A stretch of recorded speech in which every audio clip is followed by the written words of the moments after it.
wireless. Never plug it in my phone again. Never, never. Never, never. Where the fuck is my headphones at? There they are. There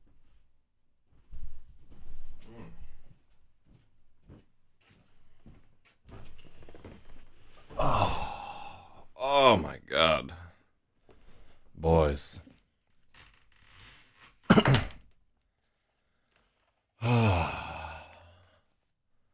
Good God Almighty. All right. After a long night of tequila and Taco Bell, I'm out here. Surprised I fucking made it to this. But this is our 10th straight day. It's actually the 11th, but we don't count the first day because all those streams got fucking flagged. Our 10th straight day of working on editing this novel. As far as I can see, if we just do it for 70 total days at this rate, we should be about done. Shout out to wireless, never got to plug it in. Wireless, never plug it in my phone again. I don't know why. That shit is intensely catchy. Shout out to Jordan O. Shout out to Spathiwa right there. So I just had a question from Nance in the chat. If your girl is getting you a Christmas gift, would you prefer a rare book or a stupid gadget?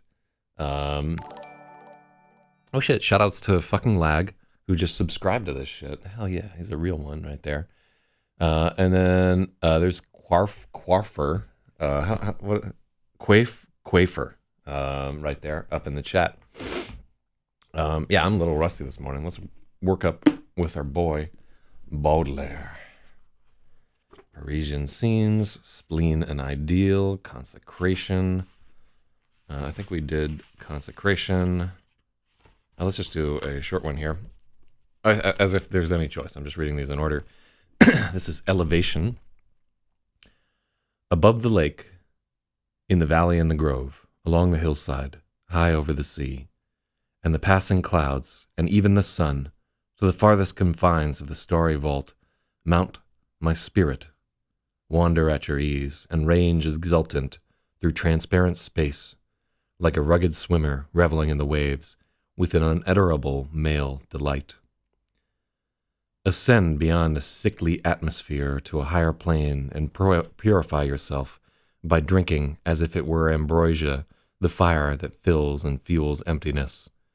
Free from the futile strivings and cares which dim existence to a realm of mist, happy is he who wings an upward way on mighty pinions to the fields of light, whose thoughts like larks spontaneously rise in the morning sky, whose flight unchecked outreaches life and readily comprehends the language of flowers and all mute things. There's our boy, Big Baudelaire. So he says, hell yeah, a big fucking morning. All right, so we have the correct pronunciation of Quafer. Queefer is the correct pronunciation right there. Glad we got that straight. So yeah, just to recap what the stream is all about.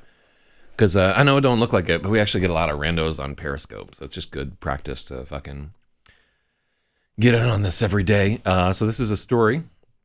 I'm editing this novel. We're at page 115 out of about 760 pages. So we're roughly a seventh of the way through.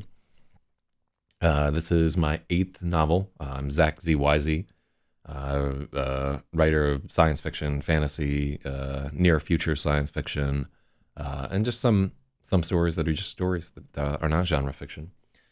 But so this is my 8th novel. It's a story of Freya Jokla, a young woman who becomes very depressed after the death of her father. She attempts suicide. While she is attempting said suicide, a meteorite crashes down behind her, and she is driven to explore the meteorite and find out what it's all about. And she finds it's a very strange meteorite indeed, as we are soon learning. And her life is dog shit.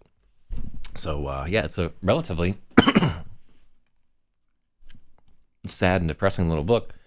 But I have to tell you, it has been like way more fun to edit with this crew of rogues that we've assembled around ourselves here. So I'm going to have some coconut water. Yeah, if you were ever hungover, coconut water is the way to go.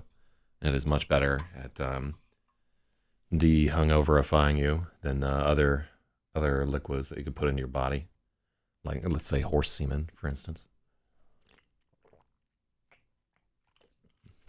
Oh, look at that! No sooner do I say that than some rogue has replaced my coconut water with canned horse semen. What a prank!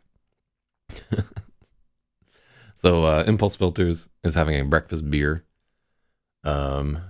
No, I think I'm going to try to actually get some productive shit done today. I was pretty useless yesterday. I went to a party last night where I gave people the very abridged. Nowadays when I'm at a party, my girlfriend is just like, tell people you're a fucking novelist. Nobody wants to hear about you being a substitute teacher, you fucking faggot. She doesn't say fucking faggot, it's just implied. So, did I get some techno? No, there was no techno dancing, but there was like an aggressive amount of drugs at this party. Oh, hold on, I want to remove this thing that makes that buzzing sound. Yeah, it was one of those deals where I just, I didn't know anybody at the party, but fortunately most of the people there were like theater people, and so they're pretty good at just coming up to you, like being, hey, who are you? What are you doing? What are you doing here? What's your thing? Or whatever. So like there were just enough extroverts in the room that you could just kind of sit in one place and people would come up to you and you could talk to them. And the cake was really good. It was like a birthday party. So dope fucking cake. Shout out to that cake. But yeah, I wound up riding my bicycle out there and I was so fucking tired. I was like about to fall asleep on this bicycle because for whatever reason after the show last night, I just got about 4 hours of sleep. So yeah, that's what's going on in my life. Hope that you guys are doing well as well. And I guess it's about time that we get into the real meat of it here. I don't know how many chapters we're going to do today, but I always say that. And we do a bunch. Oh, so this is a Fragile Phoenix chapter. So these chapters are in a different font. And these are the chapters in the book that was given to Freya by her psychiatrist, Dr. Raymond Garbuglio. I think we changed his name to Vincente. Yeah. Raymond Garbuglio. So at some point in the story, Freya says, cheers, let's get into the meat. Yeah, nice. That's the rogue editor right there. All right. So the idea of these chapters is that Dr. Garbuglio has like this pop psychology book that he's written. He's not tremendously successful with it, and they're really meant to lead some significant contrast to what's actually happening in Freya's life. So this should be like a very different tone than the rest of this. I don't know if this shit will work. Right. This is like, there's basically like this book written inside of the book, and it may come across a little bit gimmicky. So definitely this is a spot where, it's experimental to have this book within the book. It may just not work as a gimmick. It may not be necessary to highlight the differences, but we've given it a shot. So we'll keep our minds open. Garbuglio wishes there were, he's like little Jordy Peterson here, telling everybody the solution to their problems is to wash their penis. But as far as I know, Freya does not have a penis. So may be difficult, boys. All right, so this is Dr. Vincente Garbuglio, the Fragile Phoenix, Chapter 7, How to Do Magic. First, put away your spell books. I don't mean that kind of magic. Brooms only make dust fly, not people. The owl with your admission letter to Hogwarts School of Witchcraft and Wizardry is never going to come. All right, hold on. Let's find the right insufferable tone for this. So Watchmen apparently did a comic within a comic, and they were fine. So it's not bad as a rubric. I just don't know if having like this kind of cringy tone of one, I don't know that I can carry it off. That I'm like writing this in a chipper enough tone. And two, I don't know that it works within the context of the story. And that's what we're going to explore in this. We're going to read this and see how it goes out. And if you haven't been reading the book so far and are wondering, Like the book is relatively depressing. It is just like it's a pretty sad book thus far. There are a lot of moments where it's just ending on fuck, and we're treating the idea of suicide like very, we're taking it very seriously. In the case of this, like there for a lot of the book, there was a real chance that the main character would just waste himself. So and still might, because anything can happen in an edit. All right, so let's find his tone. So here we'll read these in whatever voice we assign to Garboglio, and I would guess that he would sound like a little bit more pretentious. I don't know how it's possible that I could sound more pretentious than I sound right now, but all right. Dr. Vincente Garboglio, The Fragile Phoenix, Chapter 7, How to Do Magic. First, put away your spell books. I don't mean that kind of magic. Brooms only make dust fly, not people. The owl with your admission letter to Hogwarts School of Witchcraft and Wizardry is never going to come. Let's try that again. The owl with your admission letter to Hogwarts School of Witchcraft and Wizardry is never going to come. No matter how many crystals you buy or what rituals you whisper in the solstice, the effect will be precisely the same. Nothing. All right, I think that's an okay voice for Garboglio right there. So when we're pegging that voice, it is just going backward in the throat, and maybe his nose is up a little bit, like as he's doing it there. Let's try that one more time. No matter how many crystals you buy or what rituals you whisper on the solstice, the effect will be precisely the same. Nothing. But you can still do magic. There's a different kind of magic that is every bit as powerful and transformative as the magic in books, and you have the opportunity to practice it almost every day of your life. Okay, that is a run-on sentence. You have the opportunity to practice it almost every day of your life. You don't need a wand. You don't a wand. You don't need a wand. You don't have to memorize a bunch of arcane incantations or cackle over a bubbling cauldron. Magic simply will happen if you let it. All right, well. Magic will simply happen if you let it. For us mere mortals, magic comes in indelible moments that change who we are. All the electric instants that make up the highest point of your life are magical. Watching the sun rise from the peak of a mountain you spent the day before climbing. Okay, so here, in this narration, I'm falling into a trap of so rhythmic narration is boring, and it's especially easy to do it when you're trying to pull a voice that is not your own, because you're focusing a little bit on the voice, so your mind just tries to slip into a groove of doing that. So we want to avoid that during our narration. That's a note that I'll be giving myself. It does sound pretty up its own ass, though. I do like that. For us mere mortals, magic comes in indelible moments that change who we are. All the electric instants that make up the highest point of your life are magical. Watching the sunrise from the peak of a mountain you spent the day before climbing. Putting the finishing touches on a piece of artwork you put your heart and soul into, and marveling at what you've done. Staring into the eyes of someone truly special as you begin to fall in love with them. All these moments are magic.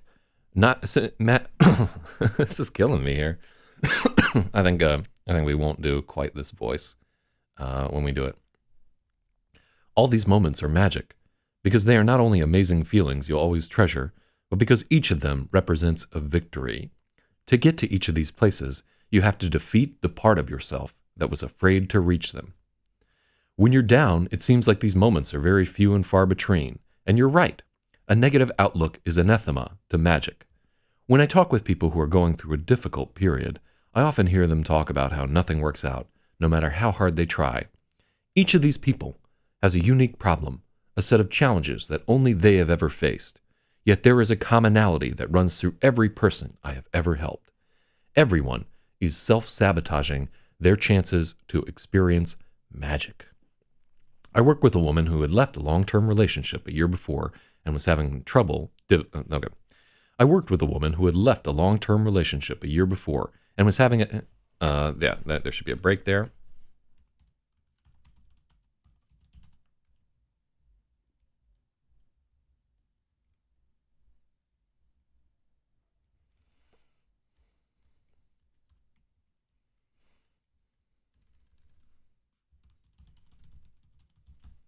I worked with a woman who had left a long-term relationship a year before.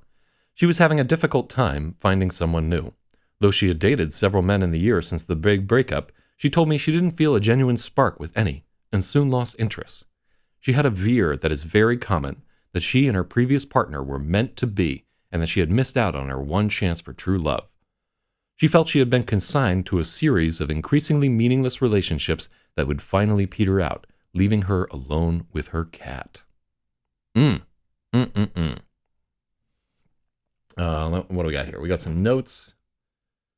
As her life, and her finding some kind of emotional respite from the magic book instead of worked with maybe colleague. Well, these aren't colleagues. These are clients. This is written by a psychiatrist. Psychiatrists do not consider their patients to be colleagues. And probably in this case, let's take a look at that. But most likely in this case, he's trying to avoid the word patients. Let's see.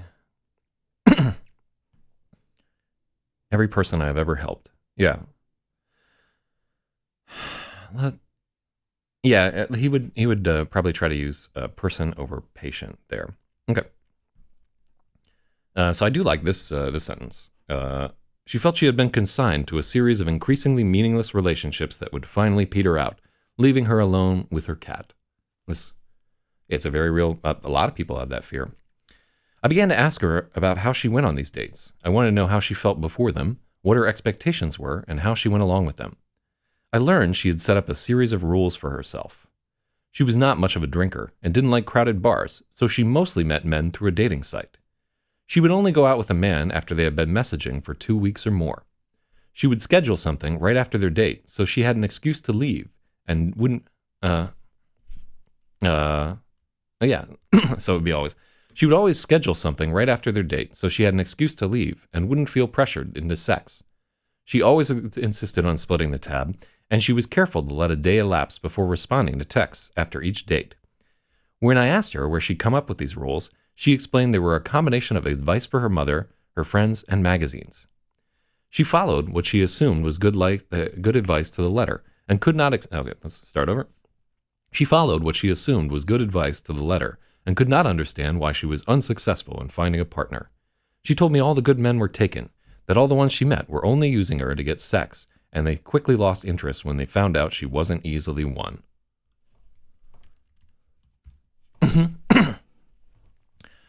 Though she believed that she had recovered from her previous relationship, I suggested this was not the case, and recommended a course of therapy to help deal with the lingering effects of the breakup. We all have a strong drive to avoid things that will injure us, both physically and mentally. Loss is greater than almost any physical pain we can experience. Healing from real loss is always incomplete, no matter how much time elapses. When we are not ready to move on, I'm just stumbling so much as we're reading this. Let's begin again. We all have a strong drive to avoid things that will injure us, both physically and mentally. Loss is greater than almost any physical pain we can experience. Healing from real loss is always incomplete, no matter how much time elapses. When we are not ready to move on, frequently we will self-sabotage to prevent ourselves from being hurt again. To the mind, the pain of failure is infinitely preferable to the pain of loss. When my patient was creating a set of rigid rules to protect herself from predatory men, she was also building a cage around her emotions. Because she feared she could not bear another tough breakup, she was unknowingly creating conditions which made it impossible to form another strong relationship. Our therapy dealt with this fear, bringing it out into the open and picking it to pieces. Only after reaching a state where we can accept the inevitability of being hurt again are we willing to take a chance on someone. In the case of my patient, she responded very well to therapy and took my suggestion of trying to find a partner through a shared activity group rather than on dating sites. Though she had never danced before, she did something she was afraid of and took a Latin dance class. She met a man there and found a spark that had been so conspicuously absent in the carefully crafted exchanges of online dating. The two fell deeply in love and have been happily married for the last 5 years. Whether your goal in therapy is being ready to form a lasting relationship, or a breakthrough in art, or simply a sense of well-being and harmony, a critical part of it is simply letting the magic happen. putting yourself in a position where you can fail, where you can lose and be hurt, and importantly, being prepared to accept the pain that comes with them. Oh yeah, this is a bad sentence. Putting yourself in a position where you can fail.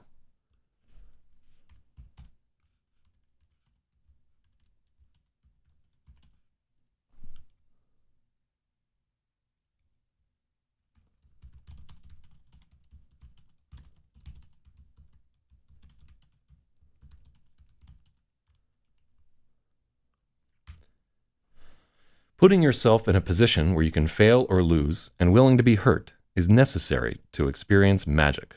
Oh, okay.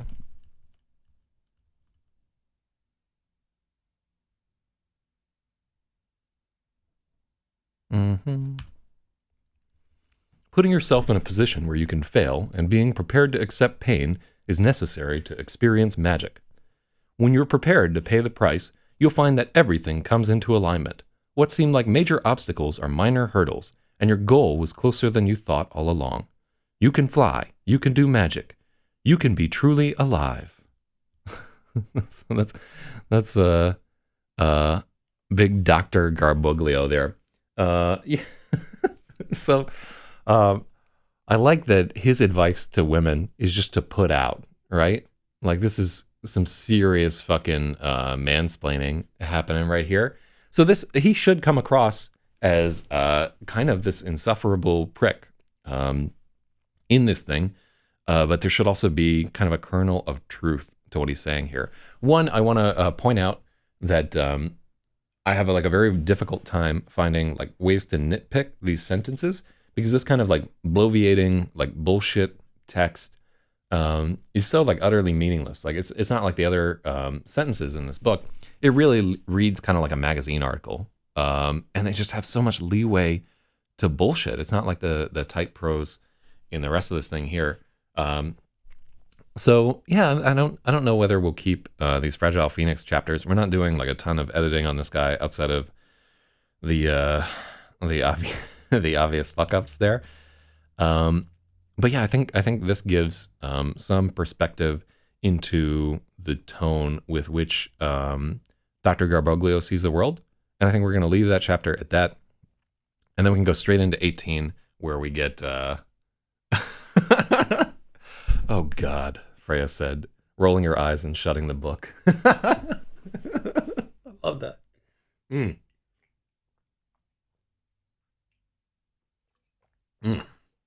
Hell yeah, that drank. Yeah, I'm thirsty as fuck. Yeah, I like. Maybe we'll keep just that one chapter, but I think it does a good job of being like, oh, what the fuck. So yeah, I like the idea of giving Garbuglio something like that voice. It is a dank drank. Hell yeah. Let me see what's going on there. Oh, we got Black Man breaking character in LRH chat right there. Oh no, wait, that's probably Rumble Pez. God, this guy's so autistic. All right. I shouldn't be focusing on that chat. We should be focusing on the editing. Let's take a look at here. So I have a note that this chapter is a good spot for a metaphor about vision. I don't know what I was saying at that point. It's been a long time since I put in that edit. So we'll just keep our eyes peeled. The fragile phonics. All right, let's get down to it. Oh, God, Freya said, rolling her eyes and shutting the book. She could see Garbuglio hunched over his computer screen, smirking as he found a way to crowbar yet more bullshit into every sentence.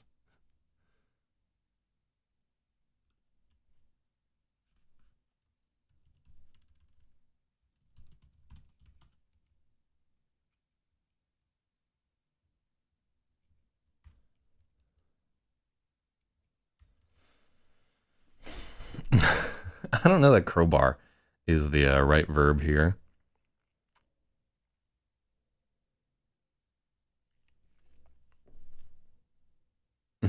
I might keep it. Because normally you would just say fit more or bullshit in every sentence. Let's try again. Oh God, Freya said, rolling her eyes and shutting the book. She could see Garbuglio hunched over his computer screen, smirking as he tried to crowbar more bullshit into every sentence. She now regret not hucking the fragile phoenix into the trash can when she had the chance. When she started a book, she finished it. Why didn't you just let the magic happen, Freya? Why didn't you just let the magic happen, Freya? Just let the elves and pixies spirit you away to a land of enchantment. She spoke in a piping, high-pitched voice, and then looked around to make sure no one heard her. She was sitting at the top of the steps of the west entrance of the school that people seldom used. Wait, what was that? I heard the sound of a child being executed. Let me see. Is Hogwarts important? Can it remain unnamed? We didn't edit the fragile phoenix. Just taking out witchcraft and mystery on Hogwarts by name. Yeah, I often get notes from editors like you can't use Skynet and you can't use like fucking Hogwarts.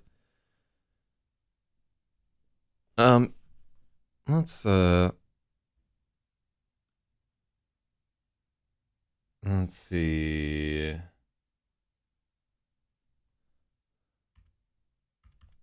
Does that track better? Yeah, that was a clunky sentence anyway.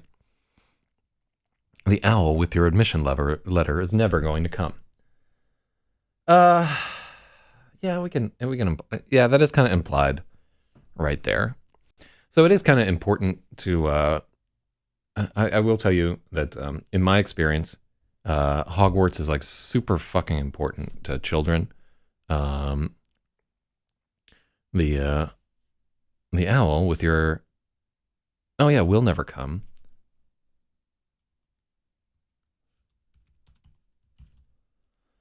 Okay, cool. And that I like that edit not only because it's like taking out this direct reference to other material, and then we turn it into a the owl with your admission letter will never come. Squaw! Hoo!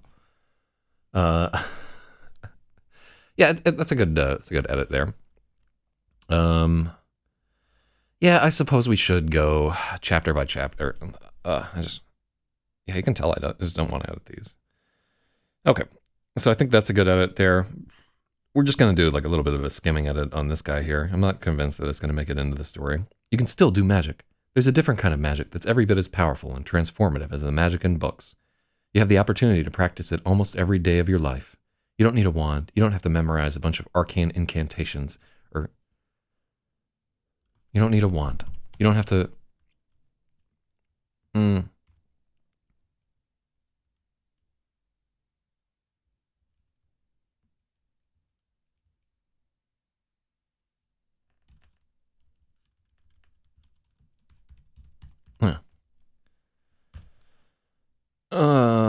No.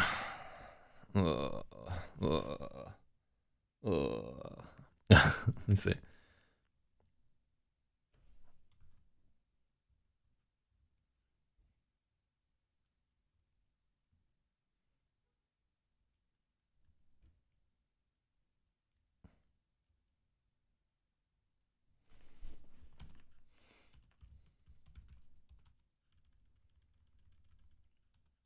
You don't need a wand.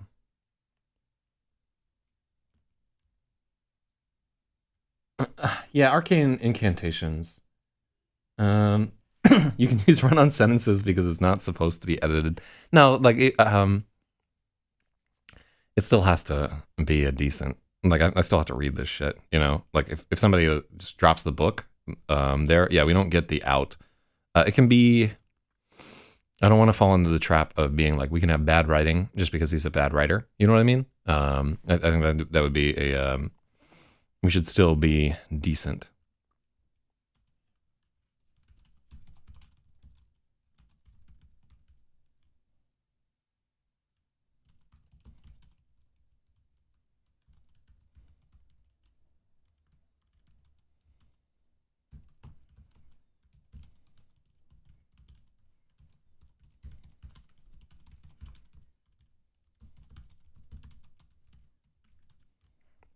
There we go. You don't even need a wand. Magic will simply happen if you let it. All right, that's better. For us mere mortals, magic comes in the indelible moments who change. In the indelible moments that change who we are. Yeah, so like, as we're doing the audio reading of this thing, we want to be doing like this slow jerk the entire fucking time as the author is kind of yanking themselves off. All right, you can tell I do not want to edit this piece, but we really should. For us mere mortals, magic comes in the indelible moments that change who we are. All the electric instants that make up the highest point of your life are magical. Watching the sun rise from the peak of a mountain you spent the whole day climbing.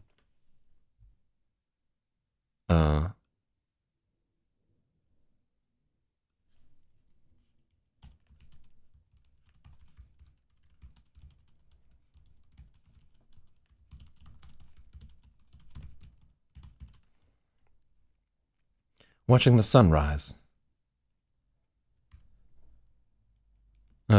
Watching the sunrise from the peak of a mountain you spent all day climbing. Okay, let's make these bullet points. Hoes love bullet points.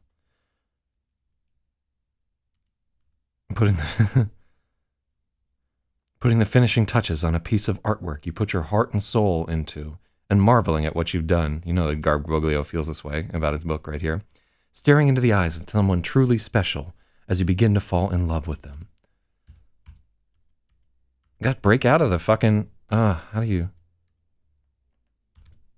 No, how do I escape from bullet points? It's fucking... I think it's over in the format tab. Yeah, like, let me free from these fucking bullets unless... There we go. None. All right. Yeah, this type of book always has that type of nonsense. Yeah, I had to listen to so many of these like fucking books on tape when I was a kid. Like my mom would always like have them on the cassette deck in her pickup truck. At least she didn't make me like attend seminars or shit like that. Yeah, that's why I'm the monster you see before me today. All this Zig Ziglar and other bullshit.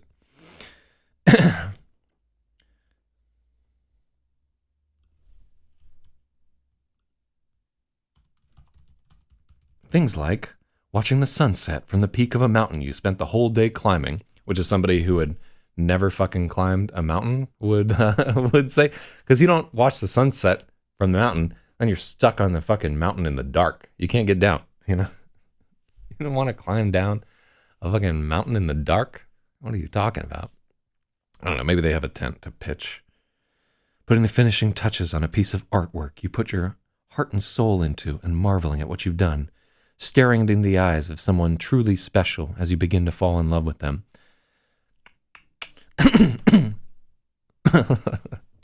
All these moments are magic because they are not only amazing feelings that you'll always treasure, but because each of them represents a victory. Takita, each of those...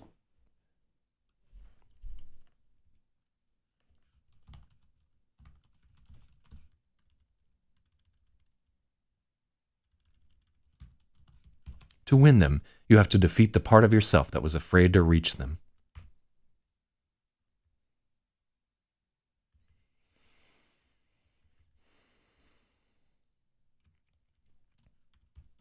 Let's turn this into a fight metaphor rather than a distance metaphor.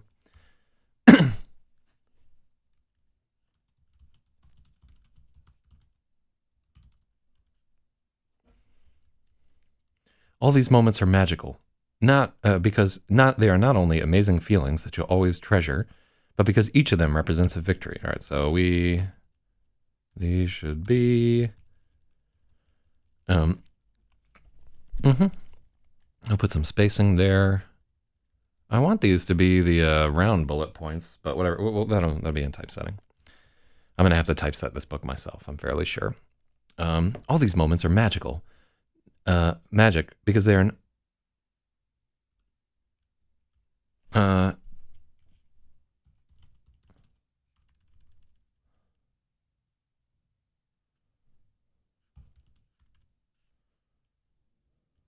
Mm,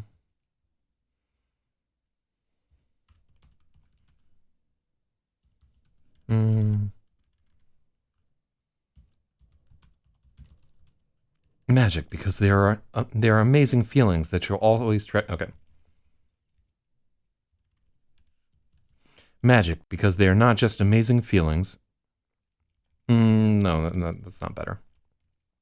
All these moments are magic.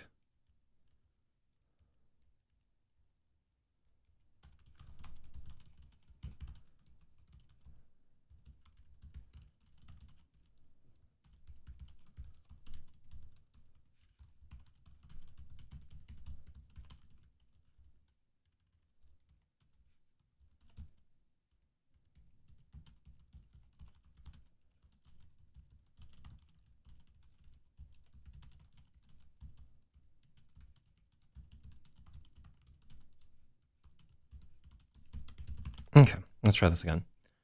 All of these moments are magic. They are not only amazing feelings that you will always treasure, they are victories. To win these magic moments, you must defeat the part of yourself that is afraid to go after the things you truly desire. Nice. Bold or italics for emphasis. Oh, God.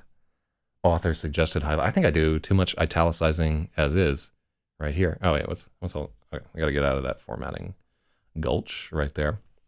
Yeah, I'm not happy with the parallels to my own writing that I'm seeing in my fake writing.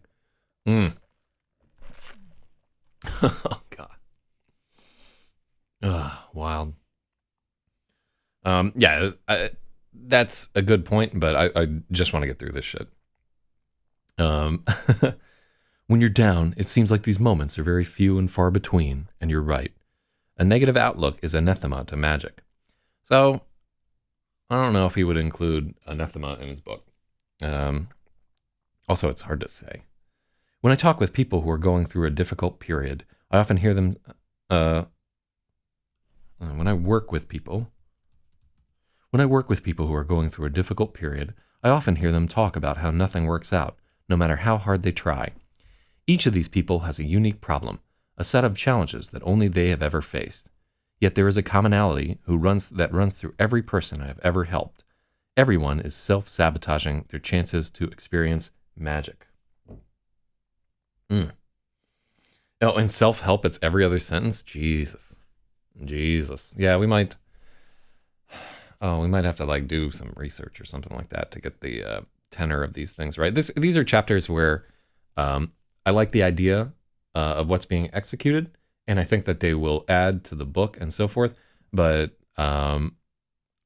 my personal preference would be if I could just fob the editing off on somebody else. But let's get to his telling women to put out. I worked with a woman who had left a long-term relationship.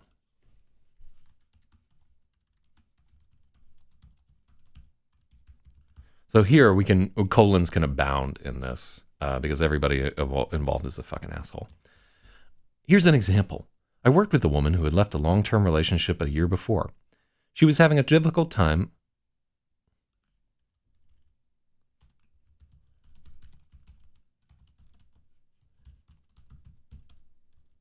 Mm,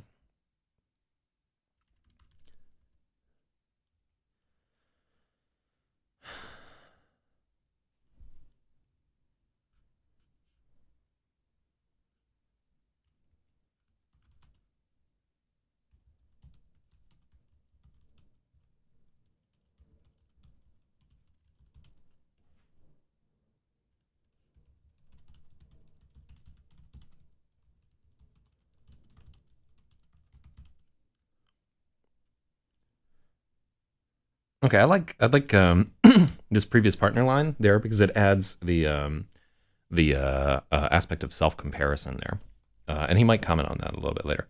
I work with a woman who had left a long-term relationship a year before. Her previous partner was already engaged to be married to someone new, but she was having a difficult time.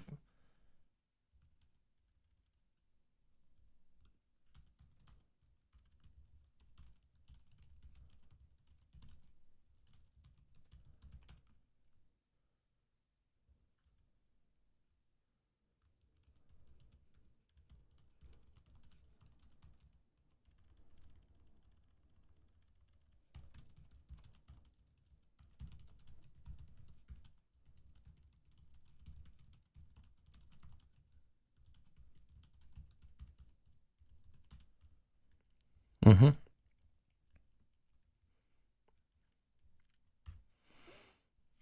I worked with a woman who had left a long-term relationship a year before. Her previous partner had already met someone new and was engaged. My patient had not. She was having a difficult time finding someone new.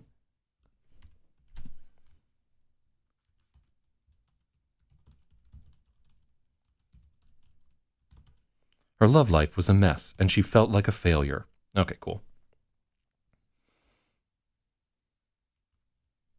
Perfect. And. Okay. Uh, cool. Let's slant this a little bit more. I worked with a woman who left a long-term relationship a year previous. A year. About a year before. Her previous partner had already met someone new and was engaged. My patient had not. Her love life was a mess, and she felt like a failure. Though she had dated several men in the year since the big breakup, she told me she didn't feel a genuine spark with any, and soon lost interest in them.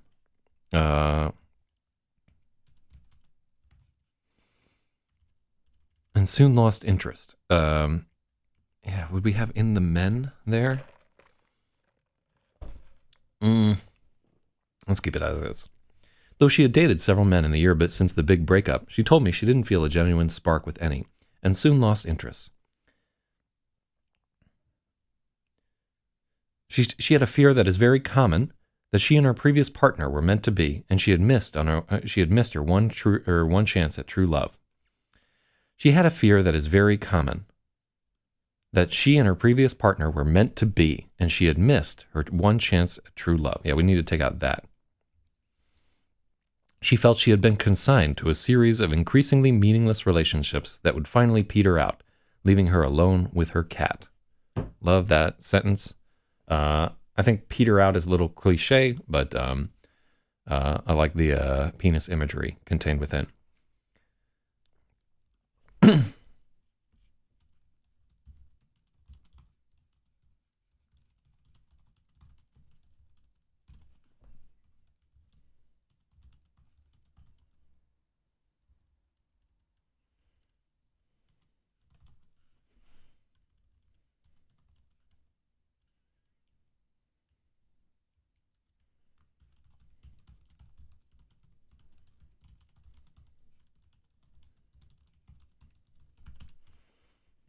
I began therapy by asking her how she went on dates.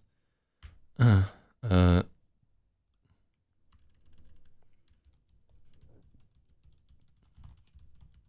began investigating the problem by asking her how she went on dates.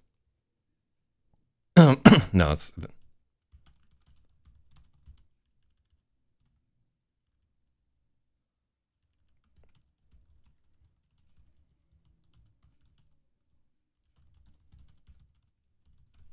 I asked this patient how she went on dates. That's better.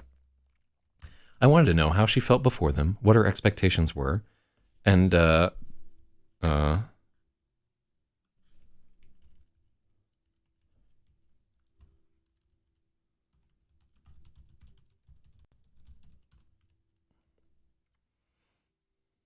we go.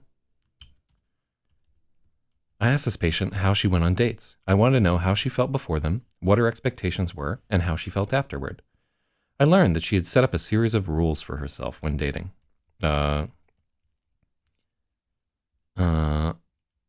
learned that she had set up a series of rules for herself. She was not much of a drinker and didn't like crowded bars, so she mainly met men through a dating site. She would only go out with a man after they had been messaging for 2 weeks or more. She would always schedule something right after their date so she had an excuse to leave and wouldn't feel pressured into sex. She insisted on splitting the tab and was careful to let a day elapse before responding to texts after each date.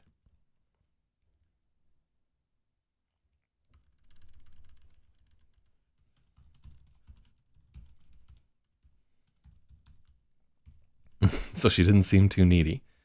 When I asked her where she'd come up with these rules, she explained they were a combination of advice from her mother and magazines she had read, because she doesn't have friends.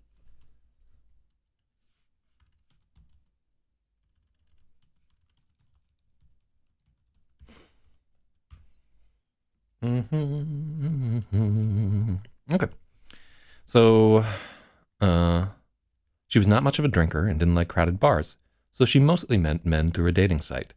She would only go out with a man after they had been messaging for 2 weeks or more. She would schedule, uh,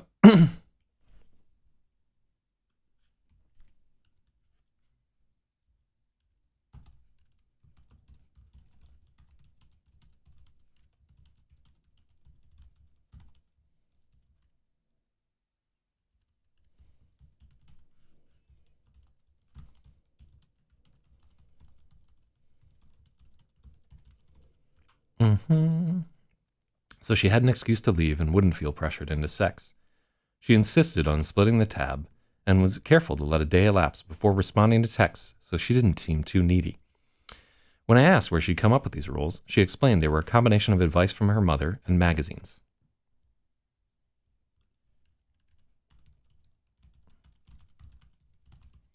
Mm-hmm.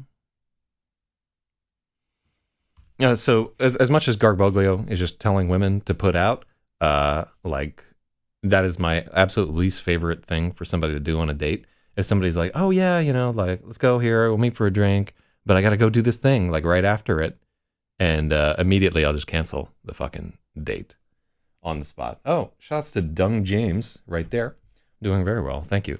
Yeah, I will just cancel the date on the spot because I don't expect somebody to sleep with me on the first date. But if they set up a structure where it's impossible that we would sleep together because they're like going to a fucking dentist appointment afterward or whatever, there's I'm not interested. You know what I mean? Like I at least keep the possibility in my mind alive that you might want to sleep with me. That's a similar reason to why I've never had like a successful lunch date that turned into a relationship. It's always just a waste of fucking time.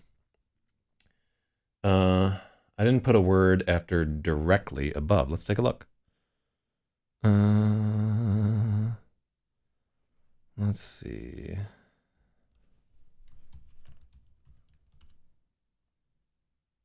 Oh, yeah. There is indeed a missing word there.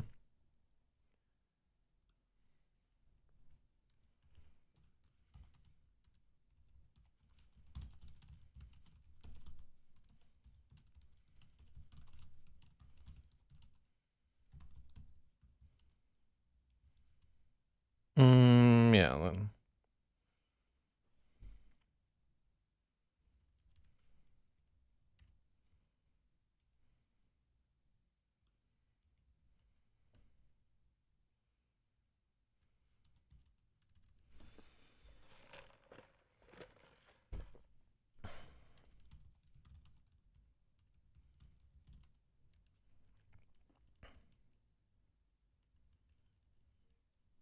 Mm-hmm. Relook at that sentence. It doesn't make sense. Yeah, that sentence is not. She scheduled another appointment. Yeah, what am I trying to say here?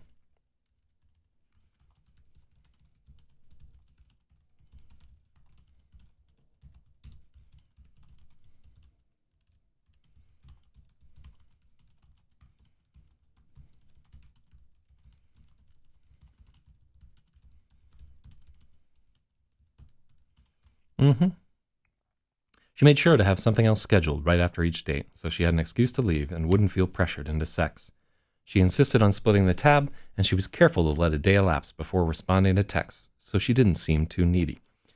When I asked her where she'd come up with these rules, she explained they were a combination of advice from magazines and her mother. Real. She followed what she assumed was good advice to the letter and could not understand why she was unsuccessful in finding a partner. She told me all the good men were taken, that the ones she met were only using her to get sex, and they quickly lost interest when they found out she wasn't easily won. Though she believed she had recovered from her previous relationship, I suggested this was not the case and recommended a course of therapy to help deal with the lingering effects of the breakup. We all have a strong drive to avoid things that will injure us, both physically and mentally. Loss is greater than almost any physical pain we can experience. Shout outs to fucking that. Like 10 fucking times over. I have not had the worst physical injuries in the world, but I have been in what I would describe as like complete agony in different spots. And I would trade the worst fucking pain that I have ever felt in my life in a heartbeat for the pain of losing somebody that you really care about, just in a fucking heartbeat. Like some of them I would, consider, losing a hand or something for, rather than fucking up some of those things at the time. Now I'm really glad that I got both of my hands. This editing would be a lot slower without them. But boy, at the time, I 100%. And I feel a lot of people out here who have lost somebody, they know where I'm fucking coming from on that front. Anyhow, we all have a strong drive to avoid things that will injure us, both physically and mentally. Loss is greater than almost any physical pain we can experience. Healing from real loss is always incomplete, no matter how much time elapses. When we are not ready to move on, frequently we will self-sabotage to prevent ourselves from being hurt again. To the mind, the pain of failure is infinitely preferable to the pain of loss. Shout out to that 4-panel comic. Hell yeah. When my patient was creating a set of rigid rules to protect herself from predatory men, she was also building a cage around her emotions. Because she feared she could not bear another tough breakup, she was unknowingly creating conditions that made it impossible to form another strong relationship. Our therapy dealt with this fear, bringing it out into the open and picking it to pieces. Only after reaching a state where we can accept the inevitability of being hurt again are we truly willing to take a chance on someone else. Truly willing.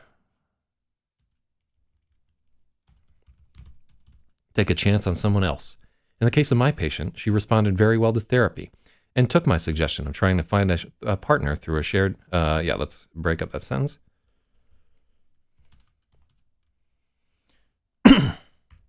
Four-panel...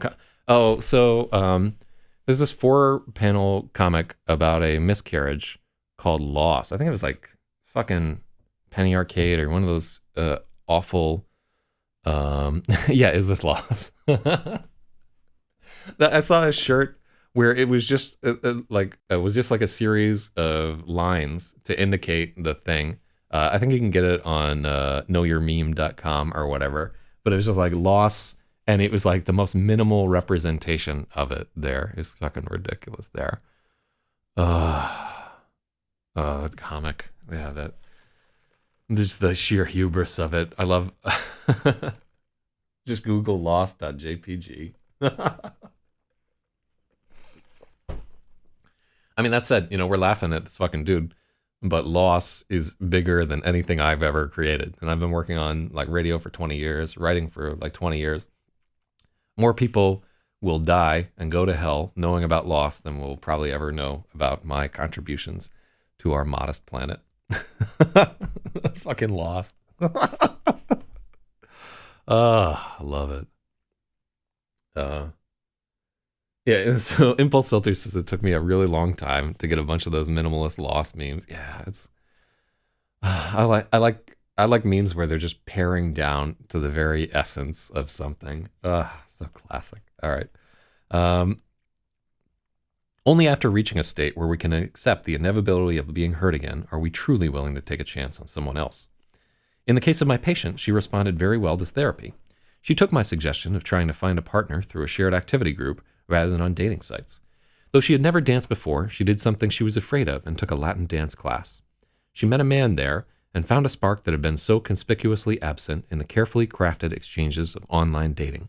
The two fell deeply in love, and have been happily married for the last 5 years, until she found out he was gay.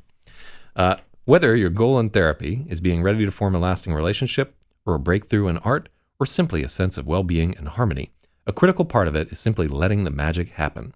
Putting yourself in a position where you can fail and being prepared to accept pain is necessary to experience magic. When you're prepared to pay the price, you'll find that everything comes into alignment. What seemed like major obstacles or minor hurdles, your goal was thought closer than you thought all along. You can fly. You can do magic. You can be truly alive. Okay. I think that this is all right. Well, I'm glad that we sat down and edited this chapter, even though I really didn't fucking want to. I really just didn't. Fuck this. All right, let's take a look and see if I can put this into bullet big. There we go. That's what I want. I wanted bullet big. Hell yeah. forever alone in my trailer home. Let me see. All right, so we got bullet points. We got that whole thing. That means we have another fucking... Let me see in my header. Maybe I can make my changes so that the header is...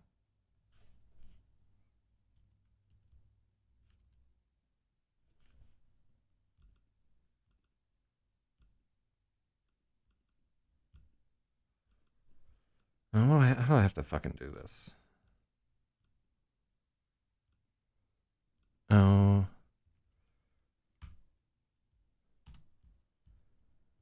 Insert page number.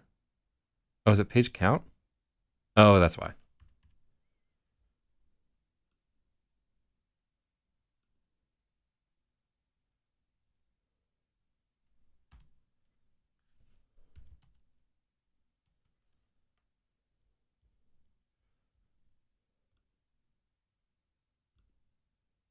There we go. So from now on, oh wait, is that gonna apply to all chapter? Yeah, there we go. Okay, so from now on, we'll be able to see how many pages we have left to go.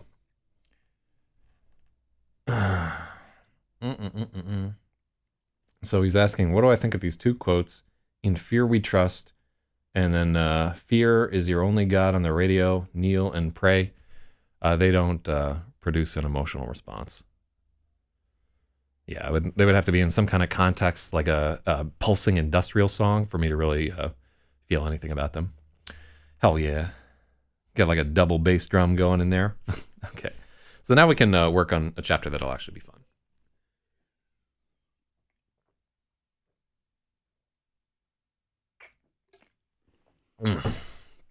So yeah, I was thinking, yeah, like at the start of this, I was thinking I would add a few more Fragile Phoenix chapters into the book, but as I'm working on them, I can tell I really don't like the process of working on them. And generally, like if I'm putting something in a book, I want to... Can I write a snippet here based on those two quotes? Honestly, Dung James, you can do whatever the fuck you want in the chat. I'm not like in a position where I can moderate it easily. So you could literally be scrolling horse porn this entire time, because I would have to like get up and walk across the room to do something about it. And I'm pretty lazy. So yeah, follow your fucking heart right there. I do enjoy when people are commenting on the editing and so forth. Like we got, so from Kevin James, shout outs to that guy. We got like a few really solid edits there as we were rolling through. And then Spiffy Wah had a few good ones a little bit earlier. So yeah, and I think maybe today we'll try and we're going to implement a bot that doles out karma and reputation and shit. And at the end of the book, we'll just put the karma count and the whole fucking thing. But let's see. Oh God, Freya said, rolling her eyes and shutting the book. She could see she could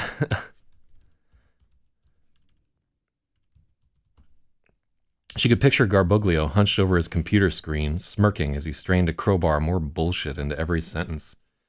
She now regret not hucking the Fragile Phoenix into the trash when she had the chance. When she started a book, she finished it. Why didn't you just let the magic happen, Freya? Just let the elves and pixies spirit you away to a land of enchantment. She spoke in a piping, high-pitched voice, and then looked around to make sure no one had heard her. She... yeah. Freya spoke in a piping, high-pitched voice. What? Let me see... let me see what they have to say here. Why didn't you just let the magic happen, Freya? Just let the elves and pixies spirit you away to a land of enchantment. Okay, that's going to be my attempt at a piping, high-pitched voice. Then looked around to make sure no one had heard her. She was sitting at the top of the steps at the west entrance to Grayson that people seldom used.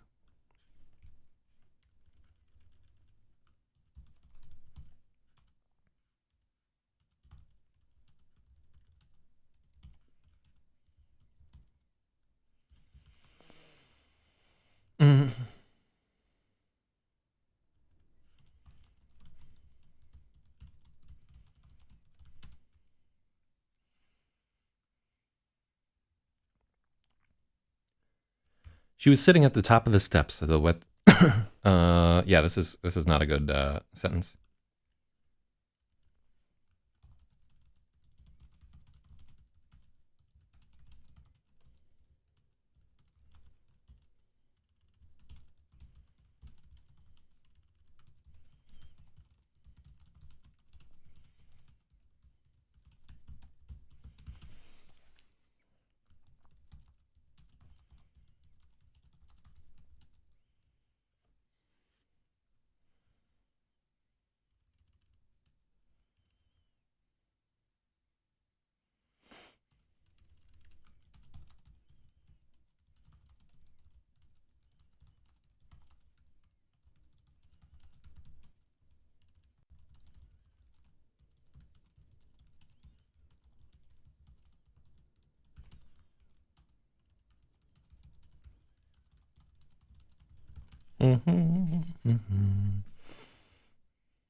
Okay, so let's try that again. Freya spoke in a piping. Hi, was it pipping or piping? I think it's piping. That pitch voice is like a mocking, sing-song way of telling somebody off. Yeah. And I don't want to use. It's definitely like a sarcastic voice. But piping. Yeah, I think it's piping. Let's go with piping. Uh, Again, keeping. It's not a page if it doesn't have at least one metaphor for penis in it. Real talk. Um, let me see. And looked around to make sure no one had heard her. She was sitting on the top steps of the stairs to.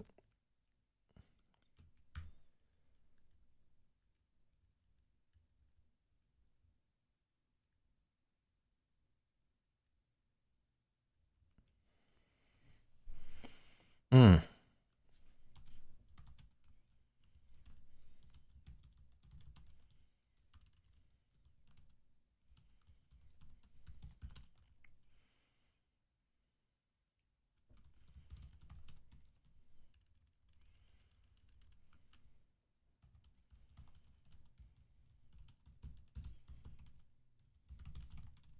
Shout outs to Trebin. Real. All right. The path was largely deserted during the day. At the bottom,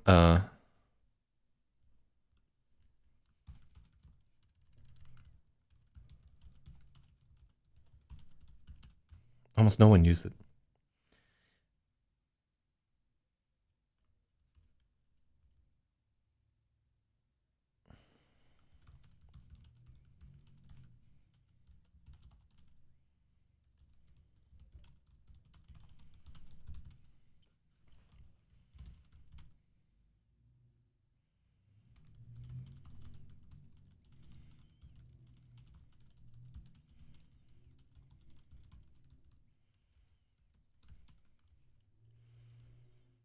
The only people who use this stairwell during the day, use this.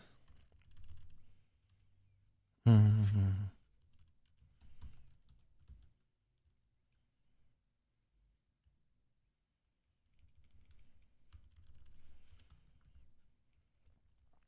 only people who used these stairs during the day were sneaking off through the woods at the bottom of the hill to smoke between periods. That's not a good sentence.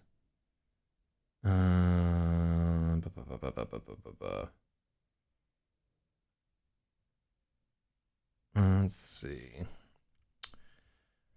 Freya spoke in a piping, high-pitched voice, and then looked around to make sure no one had heard her.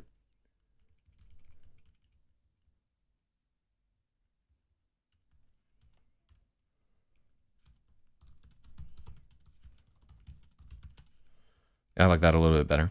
To make sure no one had snuck up behind her. She was sitting alone at the top of the stairs. She was sitting alone at the top of the west entrance stairs at Grayson. The only people who came this way during the day were sneaking off through the...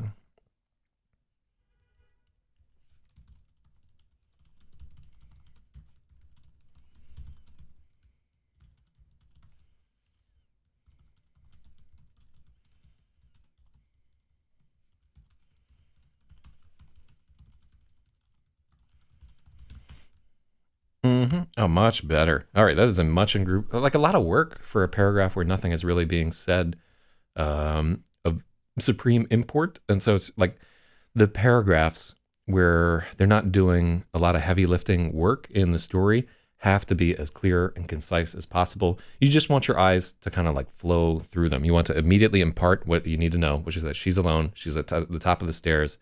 And just like have as little resistance. Like every word, you can really think of every word in a sentence as being like a little bit of ground that somebody needs to cover to get to where they're going, or like a resistor in a circuit. And we want to remove as many of those resistors and take as many of those steps away as we possibly can.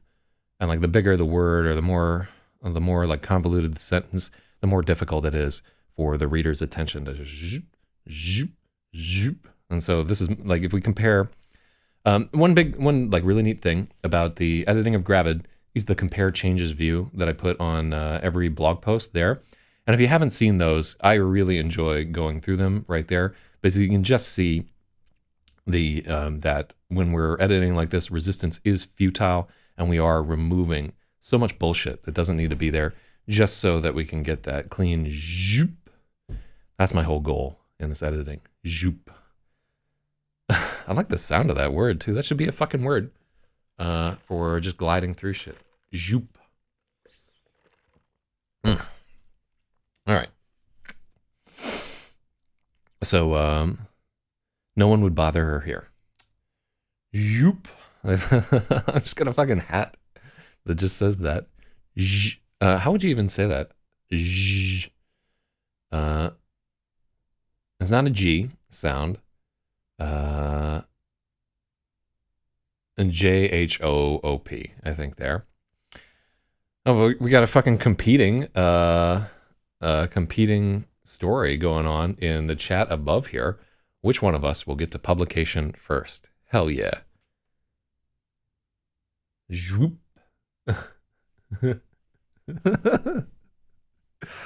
Jupe it. I fucking love the word jupe, by the way. That's one of my favorite things about IRC. Juping people. Okay. The worst part of reading The Fragile Phoenix was the part of her that wanted to buy into it. A small, lazy voice that a small, lazy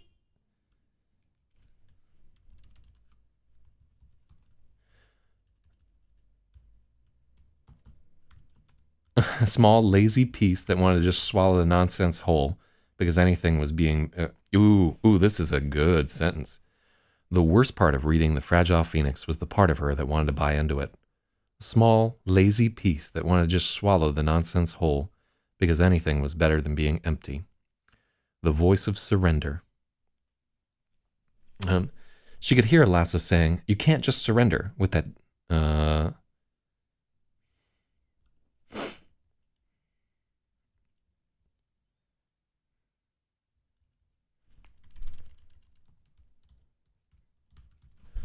the voice of capitulation. She could still hear Lassa saying, "You can't just surrender," with that disappointed look on her face. Like Freya should have headbutted the whole gang of kids and gotten hauled in.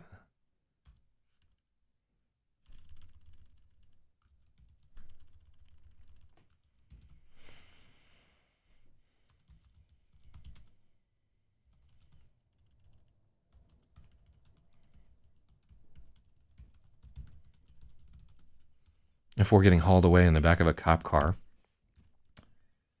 She could still hear Lassa saying, "You can't just surrender," with that disappointed look on her face. Like Freya should have headbutted Tammy and fought the whole basketball team before getting hauled away in the back of a cop two run-on sentence. Well, I don't think, Dung James, because I gotta edit this thing right here. But you keep at it. All right. She could still hear Lassa saying, "You can't just surrender."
me see here.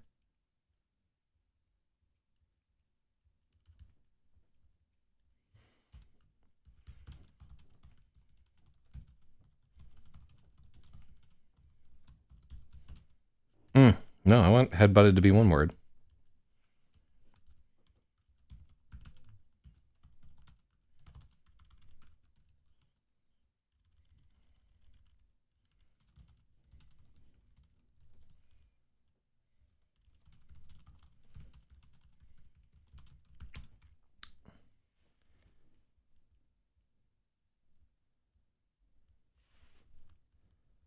Let me see.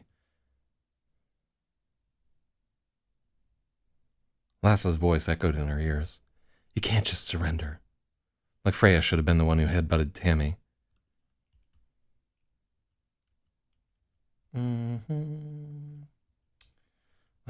can't just surrender.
Okay.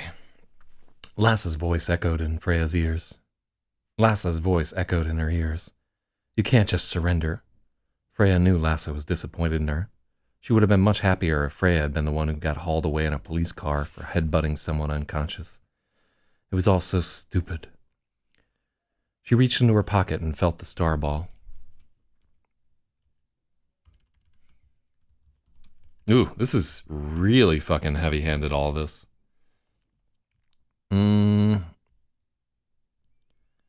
So that's okay. This is good. This is good.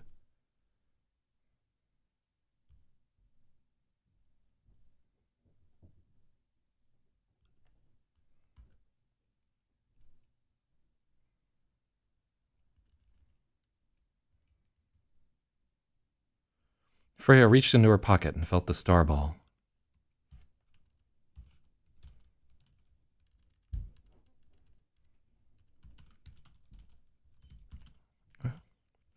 Freya reached into her pocket and felt the star ball. It was warm. Was that the kind of letting go Dr. Garboglio meant?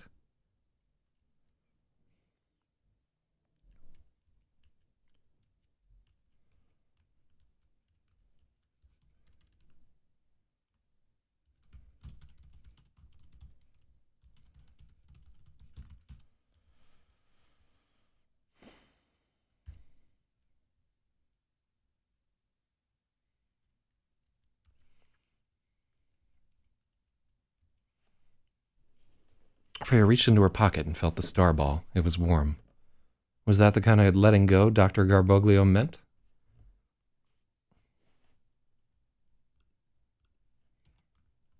No, that's not a good sentence.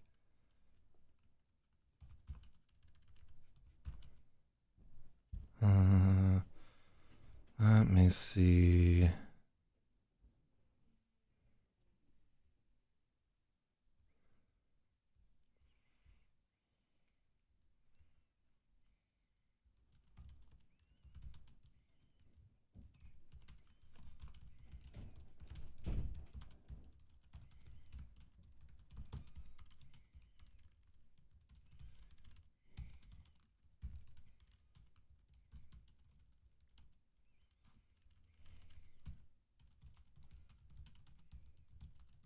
Oh my God, Jordan, with the, is that the star ball in your pocket, or are you just happy to see me? It's fucking amazing. I love that shit. That's so good. Fucking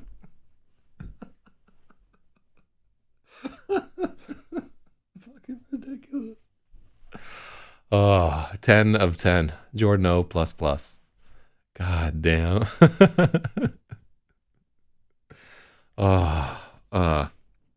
Yeah, everybody likes Starball. It's so like childish and stupid.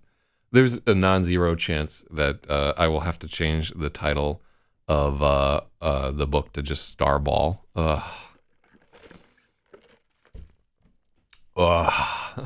like Gravid though, but the story doesn't quite earn the title yet. We may have to get there. What if the title of the book is that the star ball in your pocket, or are you just happy to see me? God. I mean, we're gonna, so just to give you a perspective on getting this thing published, like I think this is shaping up to be a really good book. I think it's one of like the top 2 or 3 books that I've ever written, potentially. It's like much stronger than some of my previous efforts, but the chances of me getting it published, like one, I'm sick and tired of working with fucking publishing people and agents. It is insufferable working with these fucking people. I'm not convinced in the strength of their marketing arms for the most part, especially for a first-time author. And I don't like the idea of giving them like a huge chunk of the profit for essentially what is just fronting me editing money and like having a slightly better distribution chain. So this is a real significant chance that I will just try to pony up the, by the way, if you're looking at the editing of Gravid, you can see that we're spending about 3 hours a day, and it's going to take us between 70 and 100 days to do this, which means that the second editing step, they can work a little bit faster, but they will probably put in about 150 hours of editing this.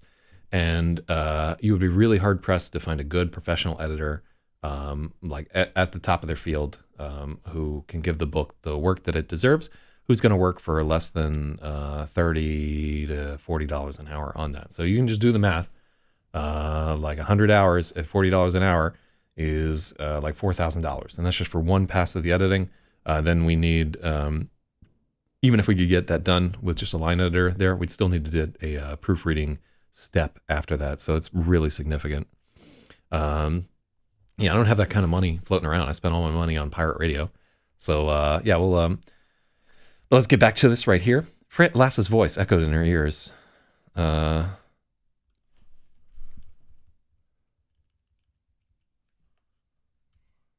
Lass's unwelcome voice.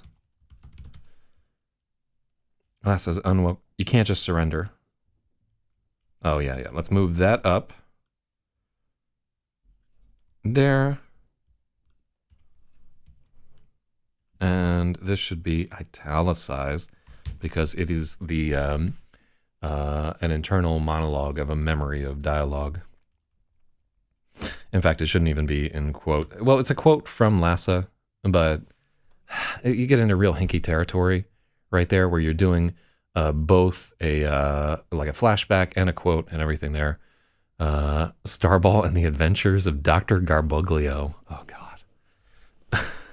I like that people like so Garboglio is a throwback to one of my earliest published stories, which I think I read on a very early LRH. I'd have to go and find it somewhere. I don't know if I have it in print form. But it was about the adventures of a character named Ignatius Garboglio. Uh, wait, it was Ignatius Garboglius, which was just like this awful fat body 4chan neckbeard that I wrote a story of. And it was before I had read Confederacy of Dunces, but I definitely somehow before reading it ripped off Jack Off Kennedy O'Toole there. Oh, anyhow, I should look upstairs because I have just boxes and boxes of old writing and everything. But let's get to this verse. Lass's unwelcome voice echoed in her ears.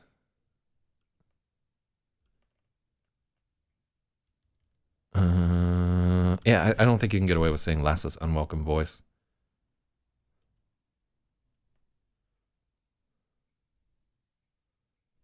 Lass's voice echoed in her ears. I want to say that her voice was the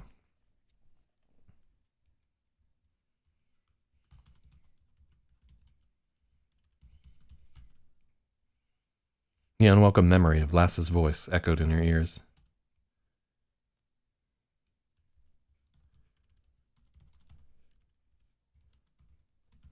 The unwelcome memory of Lass's voice rang in her head. Lassa was so disappointed in her.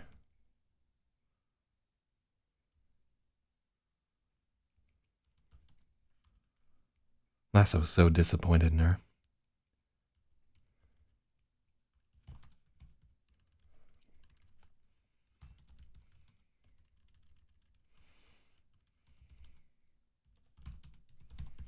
For laying down.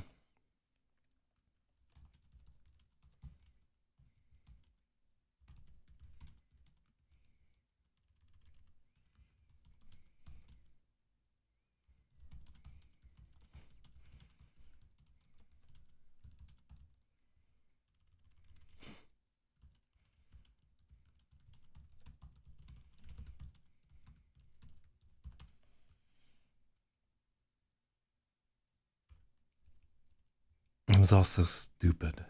Okay, so I like that a little bit better. Yeah, this is a clunky paragraph, and one that I'm not sure is entirely. I'm not willing to part with it, but I'm not sure that paragraph will survive the second edit right there. Freya reached into her pocket and felt the star ball. It was warm. She'd let herself go, all right. She'd felt truly.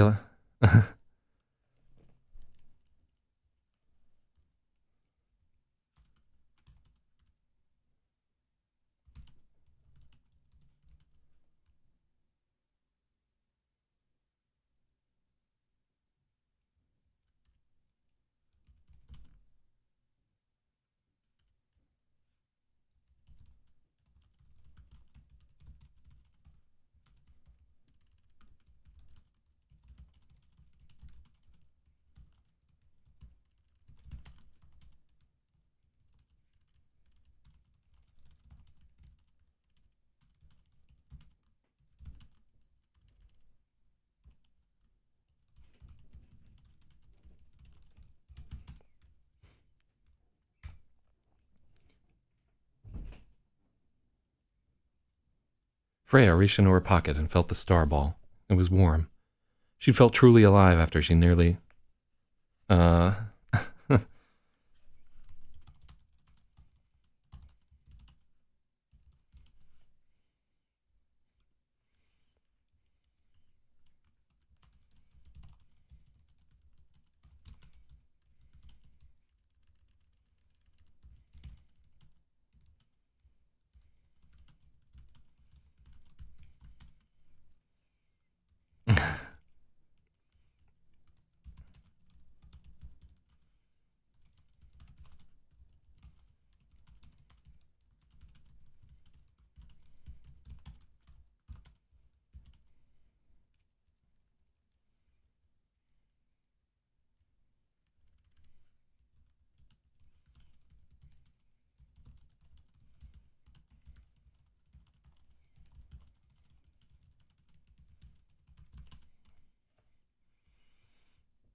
It was warm. Dr. Garboglio was right.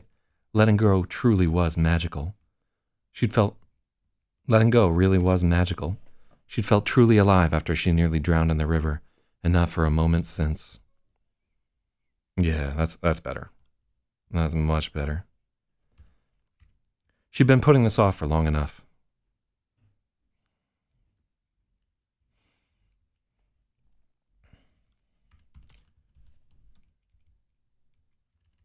Freya slid the book back into her backpack and headed for this chemistry lab. As soon as she started heading in that direction,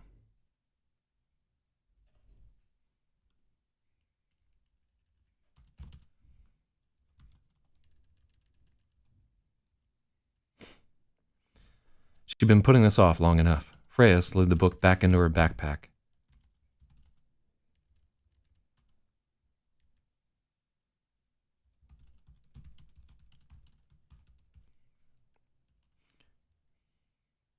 We don't need back there. Oh, wait, did she already slide the book into her backpack? No, it's just sitting there. Wow, it's a hard chapter to work through here. Much more difficult than the other chapter, but I do feel truly alive as I'm editing it. I just had to let go. Freya slid the book into her backpack and went back into the school.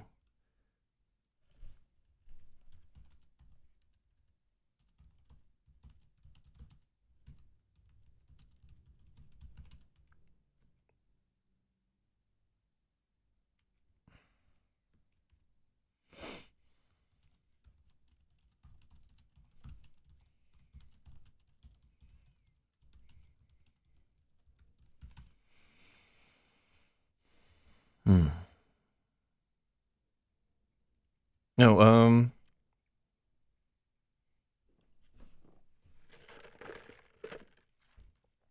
let's see. She'd been putting this off long enough. Freya slid the book into her backpack and went.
Mm-hmm.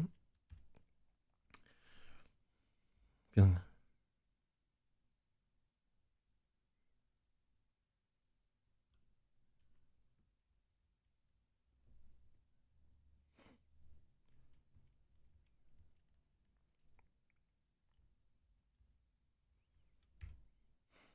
Mm-hmm.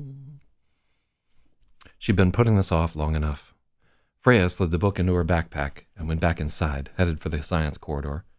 As soon as she turned the corner, her stomach felt upset. So this is a spot where uh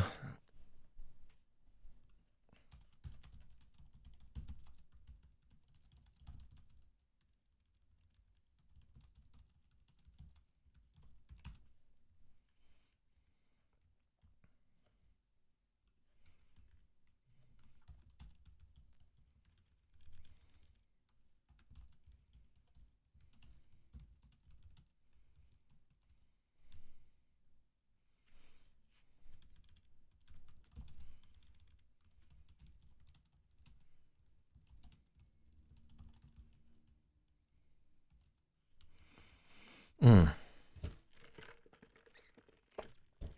Okay, so we want to find so this is page 120 of 790. So 5566, and then we want to find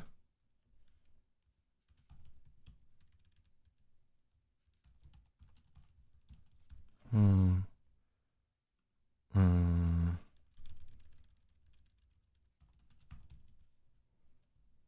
Hmm. No, that's not it. What do we want? We want in chapter 2. So, oh god, let's fucking do this here. Governor must relent. This is before. Yeah, this is there. What's the name of this teacher who is supposed to be there? He's the one whose class I want to skip. Mm-hmm. It's like Mr. McEnroe or something like that.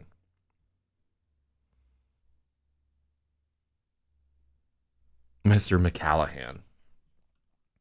Okay. Okay.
Mm-hmm.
Mm.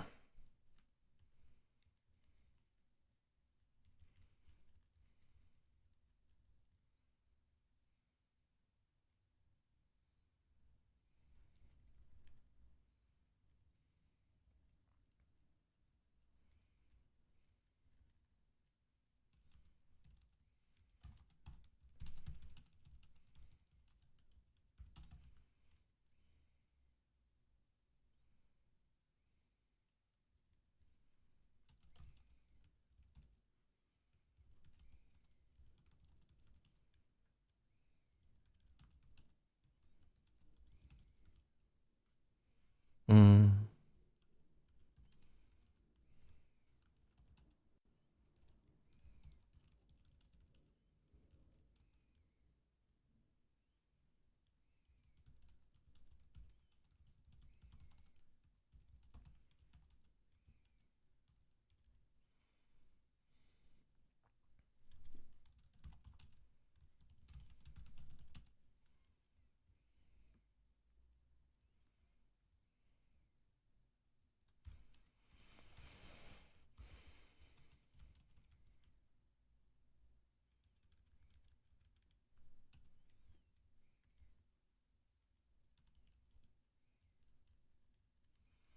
She tried to walk intently, like she wasn't cutting class.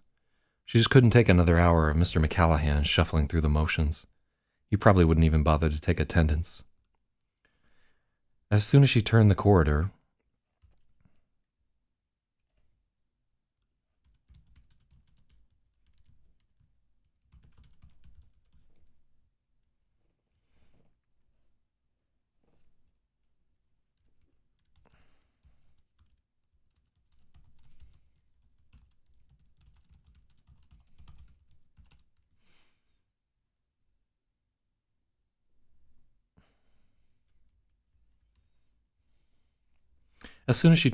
into the science hallway, her stomach felt upset, and she considered ducking into the bathroom.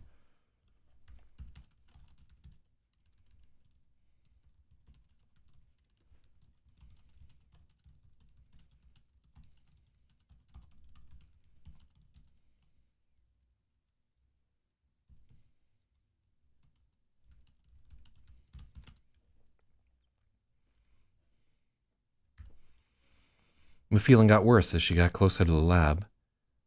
And,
okay.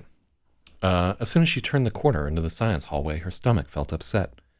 She considered ducking into the bathroom, but decided it was nothing and pressed on. The feeling got worse with every wait, do we have every step already? The feeling got worse with every step, and as she stood outside the lab, she was on the verge of throwing up. She felt the clawing feeling behind her left eye again. Stop it. It's all in your mind.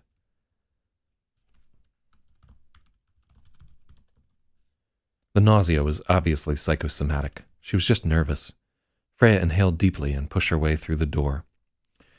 Grayson had one big lab that all the science classrooms shared. It was relatively new. The black countertops weren't too scratched up yet. The sink fixtures were still shiny. There was a faint, unpleasant smell in the air. A class must have been doing dissections earlier that day. Okay, so we're going to pause here. Pause. For 5 minutes while I deal with my own incipient nausea. Shouts to tequila. No, it's not actually the case. But I will be right back. Y'all be good.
What the fuck? There we go.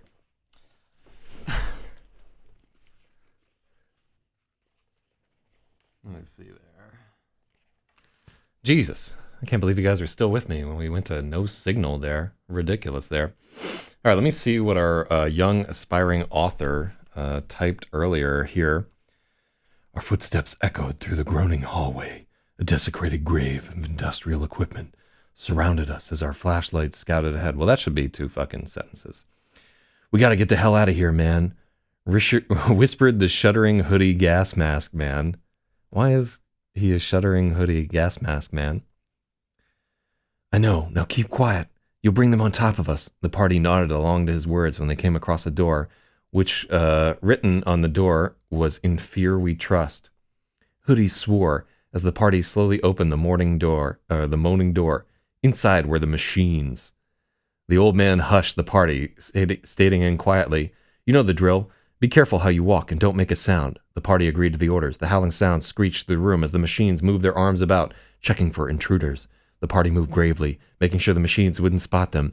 As they got closer to the other room, however, fear came out the crackling voice. As the party turned around, "Is your only God?" Red eyes stared at them. Ooh, it's creepy. So definitely an on-the-fly composed thing.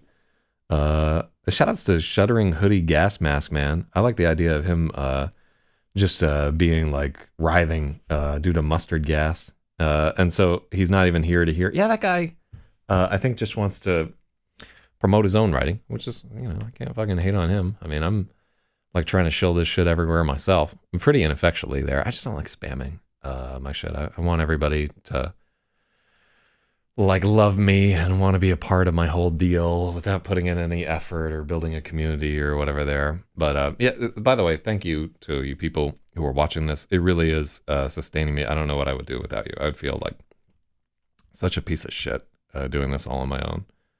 And it's just better with other people. So thank you for being there. Even if you're not like paying attention all the time, even if this shit is just going on in the background, I feel much better just having other people involved right there. So yeah, I just got a text while I was in the bathroom. Apparently I'm going on a date to play some board games and eat broccoli tacos tonight, which I'm fucking excited about. One, broccoli is fucking dope. It's a good nightshade. Is it a nightshade? Well, whatever the fuck it is. It's fucking for real. And I'm going to eat many a taco in every way that sentence can be construed. Hell yeah. Yeah, life is good, man. I'm going to take a nap before I do that. I'm going to like fuck around today. I might clean up my painting studio and do so Impulse. Jordan O says, I love broccoli, but tacos. Yeah, if you date fucking vegetarians, they don't get to put anything good in their tacos. Is the sum of it? They got to have like spaghetti squash and Satan or Satan or whatever the fuck they call it, and they got to have fucking tofu and all this other stuff. And I don't know, like I'd say that a taco with like broccoli and some beans and shit, that could be good. Yeah, I think if you diced up broccoli pretty finely and just put it in there. Well, how would I fucking do it? I'd do it. I'd fucking saute some onions, and I'd saute like some onions, like a little bit of fucking garlic, some chopped up hot peppers, and mince up some broccoli in that, and stir fry the whole fucking lot of it right there. So it's real spicy, and you're getting a lot of the protein that you want from whatever oil you're frying it in there.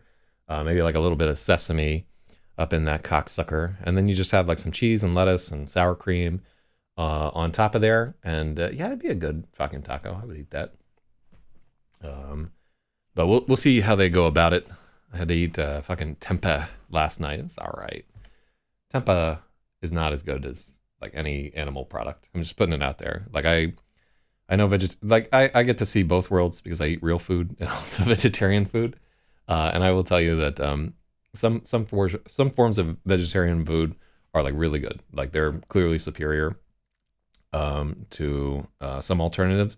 But usually, like the meat analogs that people will use to get protein into their diet, just tempeh and tofu are not good, right? I haven't fucked around with any of the Beyond Burger shit or Impossible Burger or Oblivious Burger or Inconceivable Burger or Never Gonna Fucking Happen Burger or any of these burgers. So I can't comment on that. But yeah, I just, in general, I'd just be so much happier if they were just like, yeah, we just put some fucking boiled peanuts in there, or like we just have some beans in there. Hell yeah. Oh shit, Jordan O got fucking zapped by the I think that's only like a 5-second ban. A 10-second timeout for typing fuck. Um it was a dark and stormy Sunday. I was chilling out with my breakfast beer, watching an editing stream on Streamo. His voice suddenly crackled on my radio in front of me. I've got a story you might want to see, he said, using his Keurig machine to stream video to the user in a browser. It's quite a gruesome one. I dug it. It's going to be some time, this story. In the middle of the nightmare, he began to announce segments in reverse order. Oh, God. All right, let's... we got to find out about Mrs. Birmingham. So this is another introduction. I don't think she appears anywhere in the story, but let's just...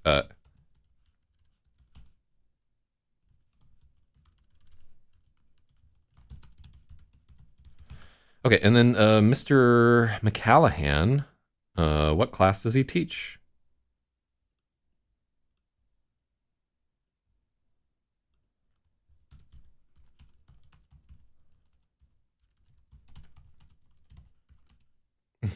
Shout out to Spathy Want. Now I want a fucking breakfast beer.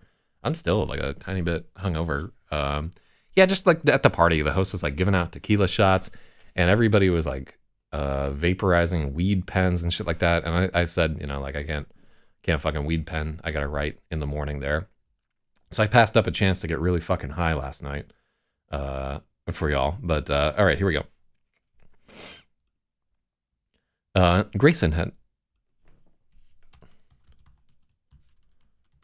Grayson High School had one big lab that all the science classrooms shared. It was relatively new. The black countertops weren't too... what do they call these countertops?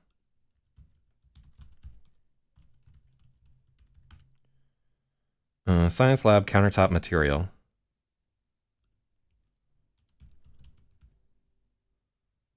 A phenolic resistant?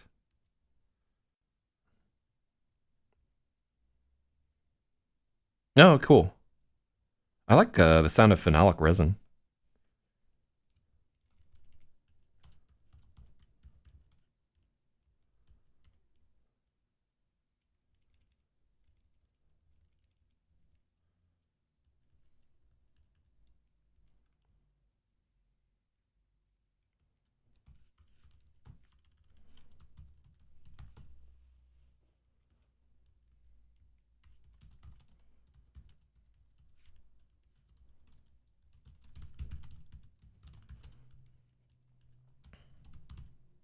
Hell yeah. I like the sound of phenolic resin. Or is it phenolic? Help me out there. Applied trigonometry. Hell yeah. Grayson High School had one big lab that all the science classrooms shared. It was relatively new. The black phenolic resin countertops. How do you pronounce phenolic?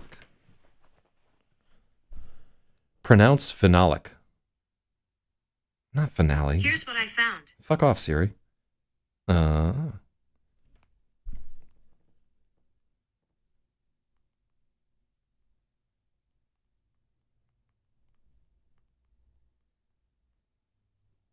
Pronounce phenolic.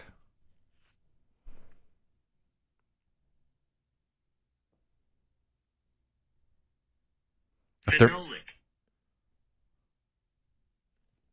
Phenolic. All right, so phenolic. All right, that works. Phenolic. Okay.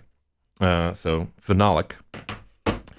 It was relatively new. The black phenolic resin countertops were unscathed. The sink fixtures were still gleaming. Grayson High School had one big lab that all the science classrooms shared. It was relatively, not classrooms, that all the science classes shared. It was relatively new. The black phenolic resin countertops were unscathed. The sink fixtures were still gleaming.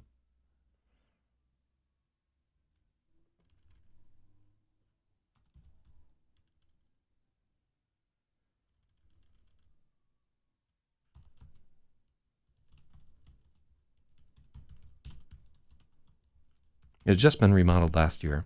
The black phenolic resin countertops were unscathed. The sink fixtures were still gleaming. There was a faint, unpleasant smell in the air. A class must have been doing dissections earlier that day. Miss Birmingham looked from the... oh.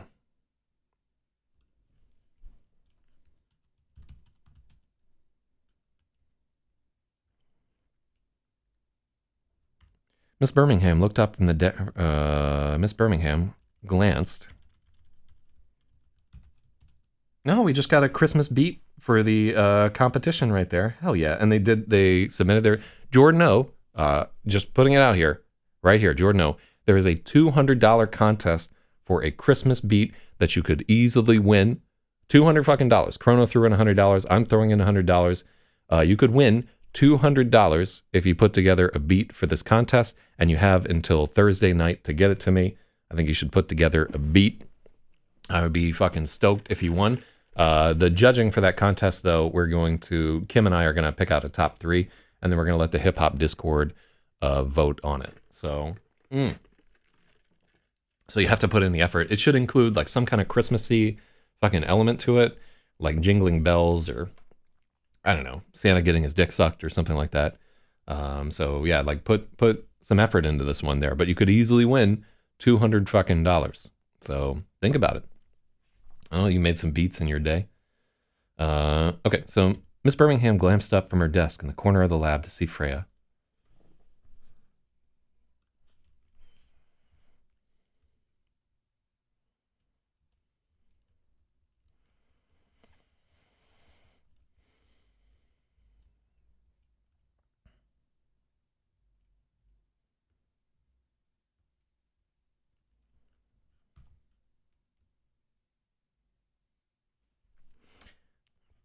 Miss Birmingham glanced up from her desk in the corner of the lab. Mm-hmm.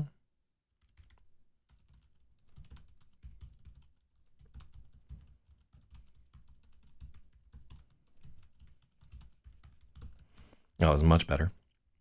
Miss Birmingham glanced up from her desk and gave a little wave before her eyes dropped back to her phone. She was a large woman with short hair who taught pre-calculus and physics. She was wearing a bright blue dress that reminded Freya uncharitably of a tarp.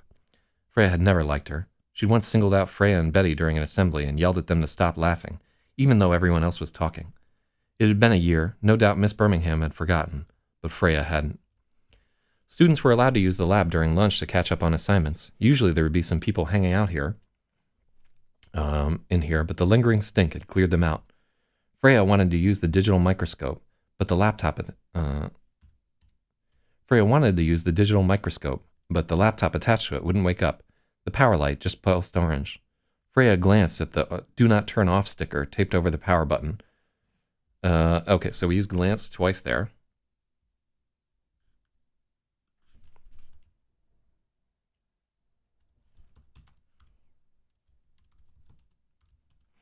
Freya wanted to use the digital microscope, but the laptop attached to it wouldn't wake up. The power light just pulsed orange. Freya eyed the...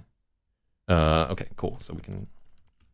She eyed the do not turn off sticker taped over the power button, looked over at...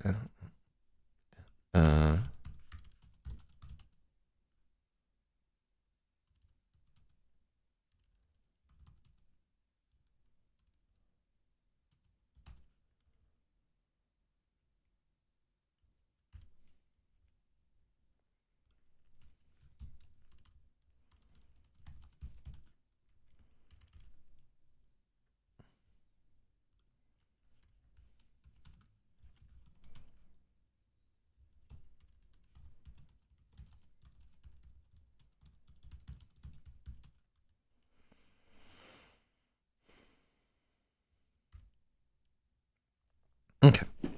Freya wanted to use the digital microscope, but the laptop attached to it wouldn't wake up. The power light just pulsed orange. She eyed the do not turn off sticker taped over the power button.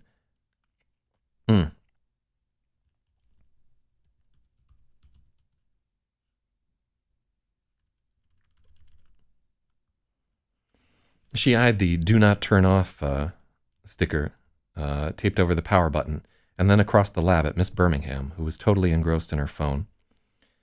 Freya held... Freya ignored the sticker and held down the power button until the laptop restarted. When it finally sprang to life, the Microsoft software when it's finally when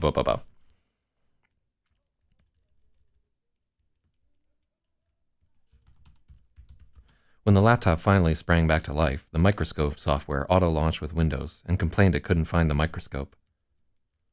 Freya unplugged the USB cord and plugged it back in. After a few seconds, it was live. She set a hairband on the specimen tray and made a tiny circus ring for the star ball so it wouldn't... Okay.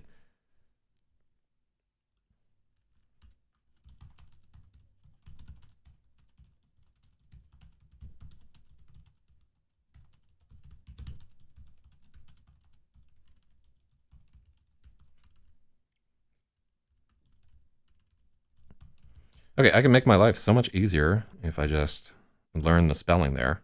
Learn spelling. Hell yeah. Santa getting his dick sucked. Mrs. Claus finds Santa in a compromising position with Prancer. Fucking tarball. Like, it turns out that the whole story is just her being addicted to heroin and she's imagining the whole thing. Hell yeah. I mean, it would be topical with the opioid crisis. This is Maine. Opioid crisis. Fucking. Ugh, stop doing drugs, people. It ain't that hard. I love the Chappelle bit about it. He was like, yeah, just say no, whiteys. Hell yeah. With a hairband, she made a tiny circus ring for the specimen tray so the star ball wouldn't roll away. Then she started to adjust the microscope. It was a pretty good microscope once she got it going.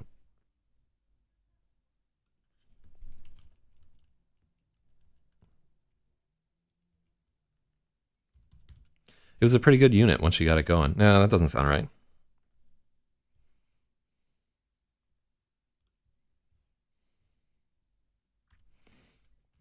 Then she started to adjust the microscope. At 500x, she could clearly see her fingerprints on the glossy surface of the orb. She used a lens cleaning cloth to remove the oil and looked again. She could see a very faint indication of some sort of texture. Freya swapped from the 4x to the 10x objective lens and then had to fool with the gooseneck LEDs to get focus. Under the highest magnification, she could see the texture clearly. Beneath its glossy shell, the starball's surface was made up of minute diamond shapes. Arranged in groups of 3 to make squares that looked like isometric cubes. Oh, cool. I didn't realize. It's like fucking Qbert. I forgot that I wrote this to be like Qbert. Beneath its glossy shell,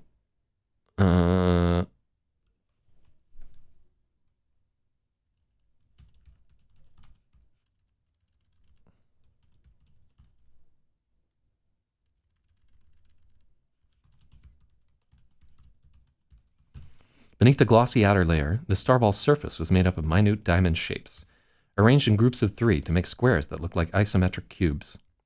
Very thin raised lines of slightly lighter material separated them. The whole pattern was flawless.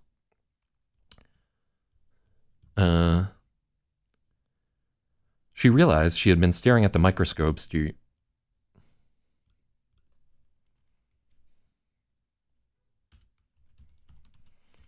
Freya realized she had been staring at the microscope screen for a long time, feeling like the world had zoomed out around her, and she'd become impossibly small.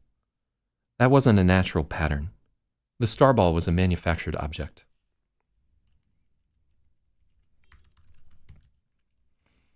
Let me see. So we need to add something about...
clearly psychosomatic, lying down on the couch. What does that mean? You're a nut. This boy needs therapy. Crazy in the coconut. You know what I'm talking about? Hell yeah. Real talk. It should have made the nausea worse, but the feeling had abated since she forced herself into the lab. Clearly psychosomatic. What does that mean? Love that shit. Frontier psychiatrist. What does that mean? What do we got there?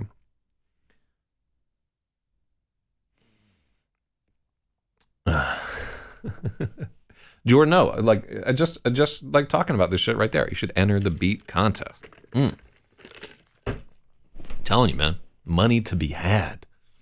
And there's only like there's only going to be like tops like 6 or 7 entries in there, so it's not like you got to beat out a field of giants. Vapor hasn't put in a beat. Some of the beats that I've received are like so bad I might not even include them in the contest. I'm just telling you. They're ching ching. All right, what do we got here? She could see. Let's see. With a hairband, Freya made a tiny circus ring so the starball wouldn't roll away. Then she started to adjust the microscope. At 500x, she could clearly see her fingerprints on the glossy surface of the orb. She used the lens-cleaning cloth to remove the oil and then looked again. There was a very faint indication of some kind of texture.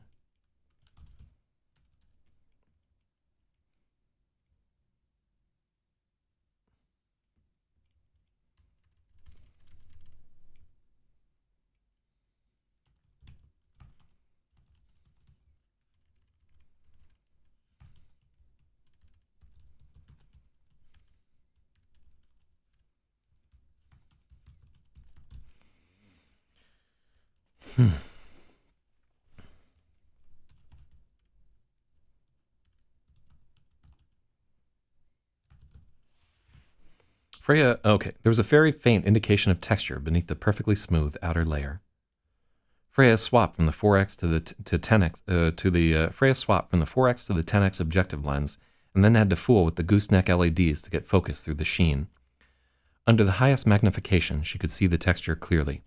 Beneath the glossy outer layer, the starball's surface was made up of minute diamond shapes, arranged in groups of 3 to make squares that looked like isometric cubes. Very thin raised lines of slightly lighter material separated them. The whole pattern was flawless. Freya realized she had been staring at the microscope screen for a long time, feeling like the world had zoomed out around her and she had become impossibly small. Love that. It wasn't a natural pattern. The starball was a manufactured object. I think this is in italics. Freya's leg felt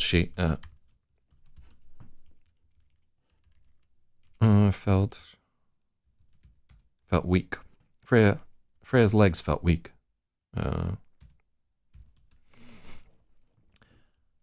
Freya's legs felt weak, and she held the black counter with 2 hands, looking at the screen.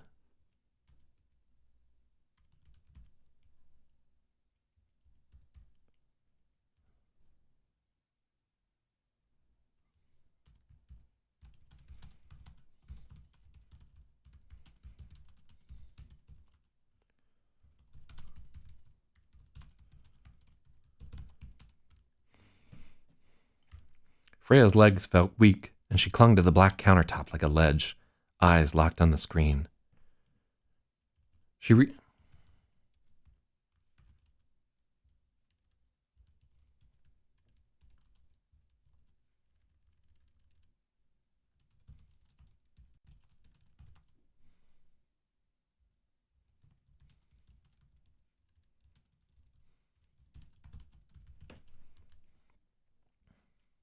Her fingers were shaking as she reached out and nudged the ball. It became a blur and slowly slid back into focus.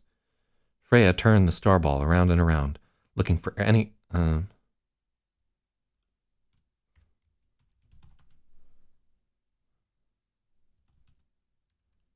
what would she use? What would just be readily at hand?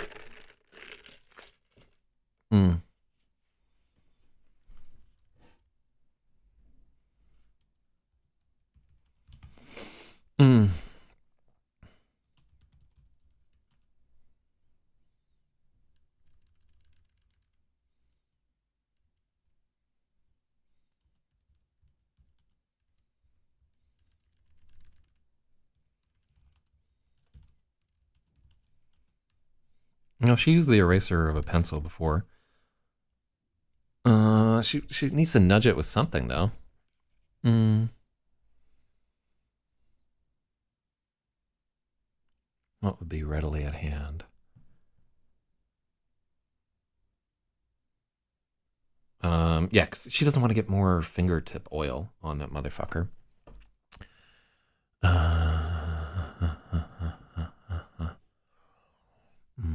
What would be just like sitting right fucking there? No, well, let's just not.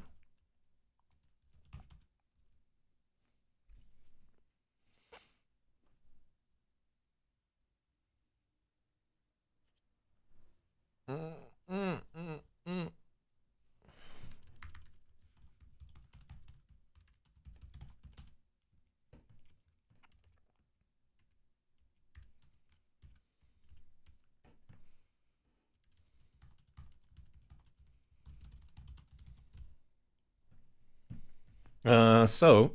Jordan O says, I want to enter the beat contest, but I got to round up a few things. Gammy has been hounding me for beats lately and was kind of rude about it. Then he offered to buy the stuff, but I don't want him holding that over my head to make his beats for free because I think he makes change off that album. He made with my beats. Okay, so Gammy doesn't actually make any money on his album, even if he has it in like distribution for something like that. If he had it distributed to like Spotify or something like that, he would probably, even with Bandcamp or something like that, the total amount of money he will have made is less than $100. However, you definitely, if he's using beats that you've made and you haven't like given him I will tell you, Gammy is insane, right? I usually tell people not to fuck around with this guy, just because he's like flipped on me previously and like made a bunch of death threats while like clutching a can of corn that he was eating raw in one hand and like drunk as fuck. But yeah, like the money that you could make from the beat contest if you were able to win it is like far surpass the amount of the total amount of money that Gammy will make with his music in his fucking lifetime. So yeah, like I'm not going to tell you who to be friends with or whatever, but I don't think Gammy is a good person. And I feel that way about anybody who makes death threats against me. I'm just not a big fan of people who threaten to kill me in general. But and I know he was drunk, but I just don't give a fuck. I don't think we're booting him out of LRH anymore because he's calmed down a little bit there. But like once you make the threat, I never fucking forget it. You will never be my friend ever. Let's see. Why do I have a gavel? Because we do chat court out here sometimes. But yeah, like I would be, I feel like you have a lot of talent with beats, and like the beats that you have given him, by the way, are not exclusive. You could use those beats for other people. You could retool them for the holiday song. You can do all kinds of shit that you want to. You absolutely do not owe Gammy Martin a fucking thing in this world. And yeah, just keep in mind those you can use those beats for whatever the fuck you want. He doesn't have exclusive license on them. I would love for you to submit to this contest, but it's just a chance to win money. It's not like I'm paying you to do it. So if you don't have time for it, I understand. But nigga, you got time for it. Get in the fucking contest, win that shit. Hell yeah. Okay.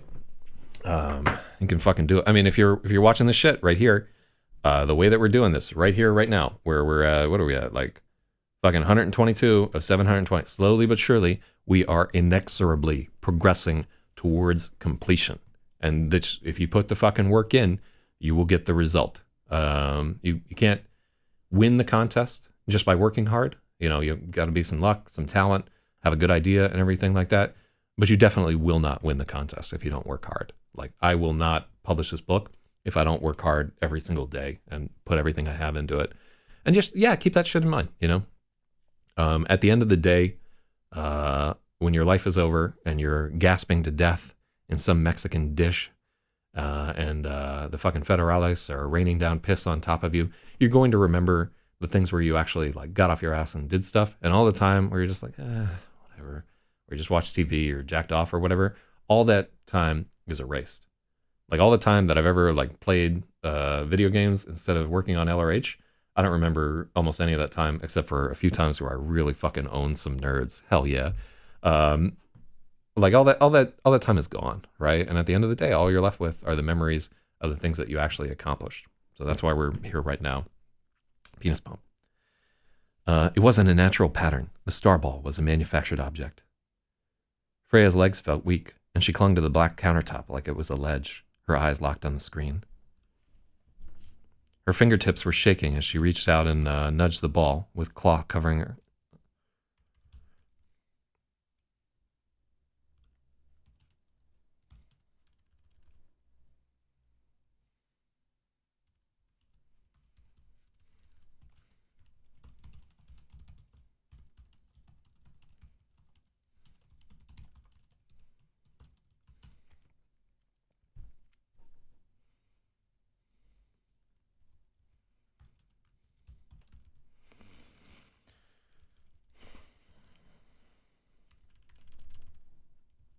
The star ball became a blur and slowly slid back into focus.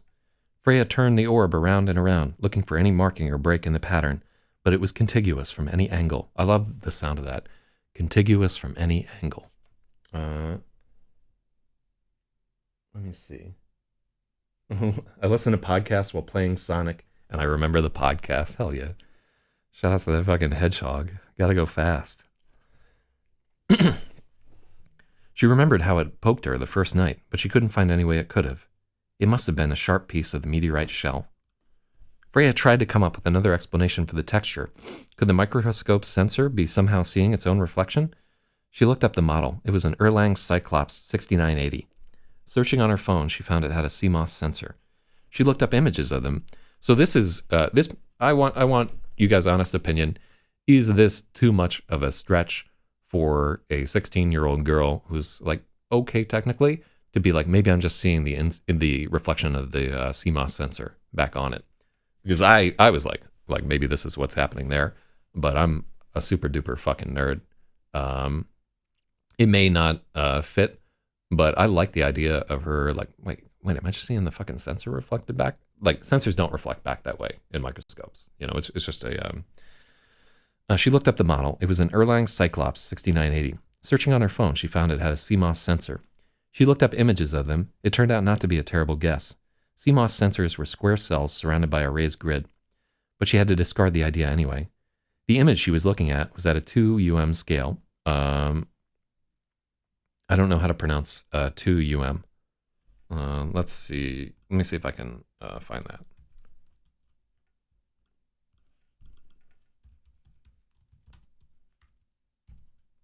How do you pronounce that? Oh, it's Greek?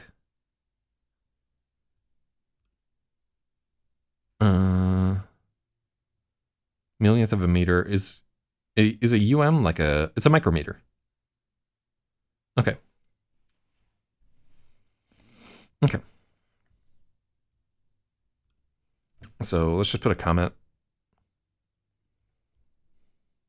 Micrometer. I think that's a fucking micrometer. It was at a 2 micrometer scale on a scanning electron microscope. Under optical magnification, they looked very different.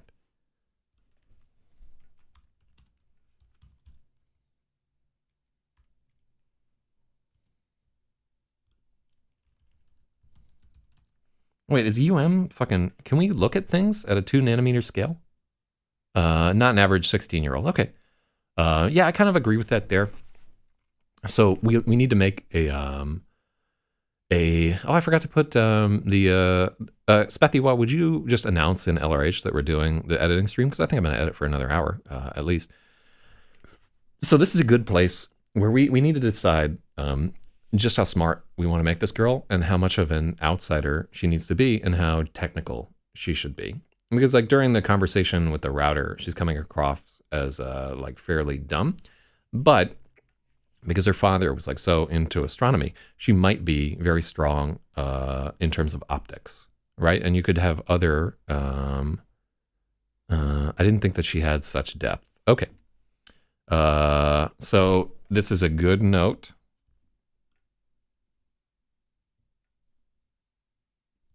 Okay,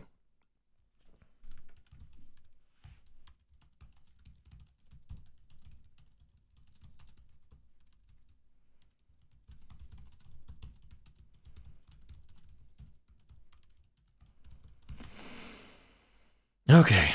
And yeah, so like when we talk about her strengths here, CMOS sensors and shit like that. Yeah.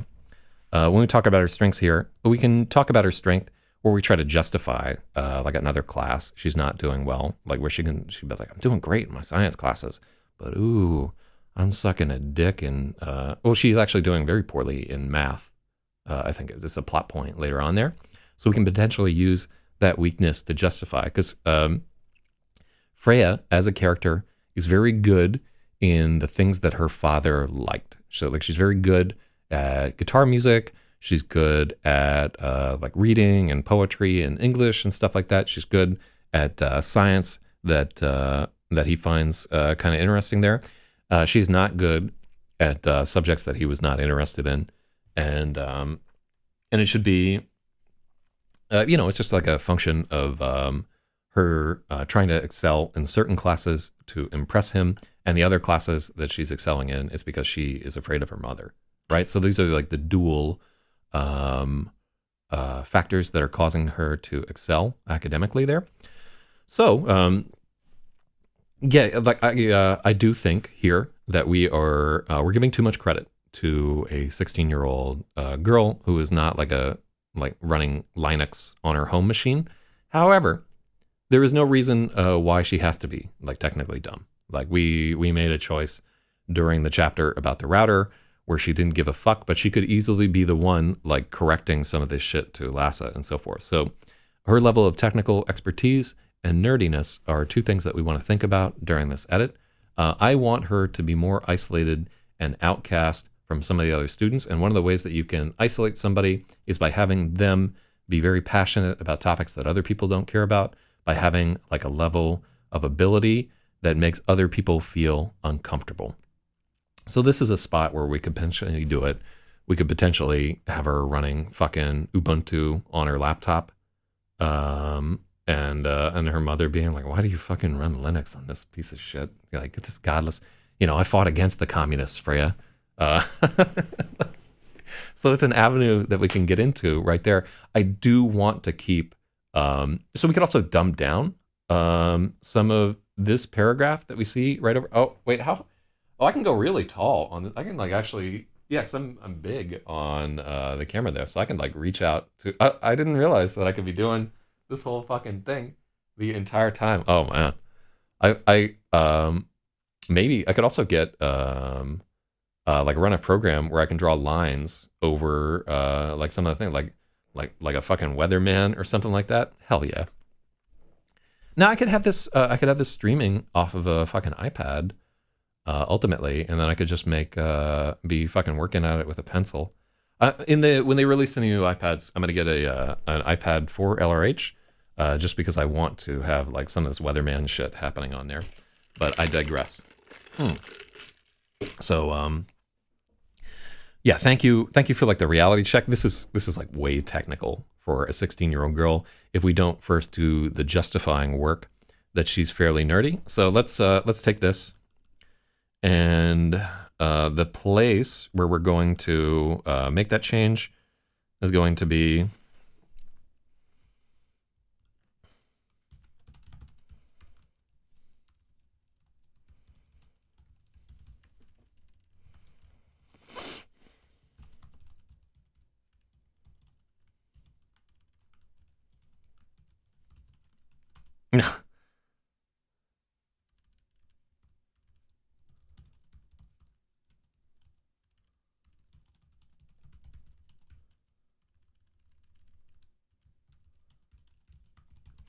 okay. Yeah, so we need to fucking make that change there, because yeah, I want to have her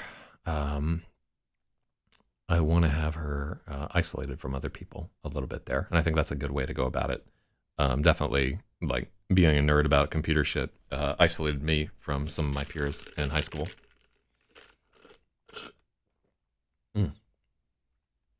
So, yeah, the rhetoric might take you out of the story. Well, we're talking about a paragraph here. So yeah, it could easily take you out of the story. I don't know. Let's So this is for the second edit, right? So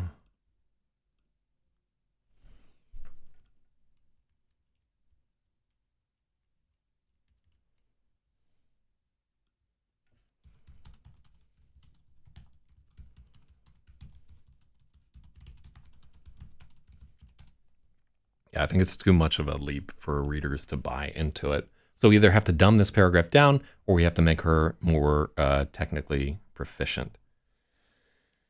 Okay. Freya tried to come up with another explanation for the texture. Could the microscope's sensor somehow be seeing its own reflection? She looked up the model. It was an airline Cyclops 6980. Searching on her phone, she found it had a CMOS sensor.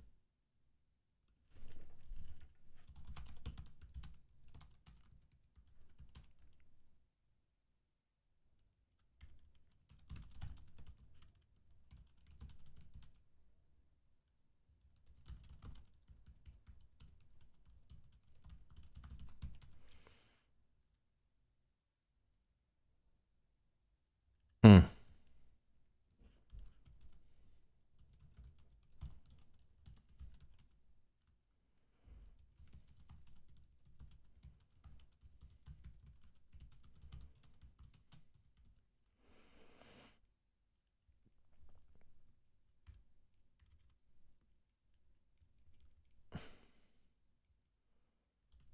It turned out not to be a terrible guess. From the okay, so like yeah, let's add a little bit where she's um, searching on her phone. She found the sensor was a CMOS, and she spent some time reading an article about sensors. From the image in the article, it turned out not to be a terrible guess. CMOS sensors were square cells surrounded by a raised grid. But she had to discard the idea anyway. The image she was looking at was a 2 micrometer scale on a scanning electron microscope. Under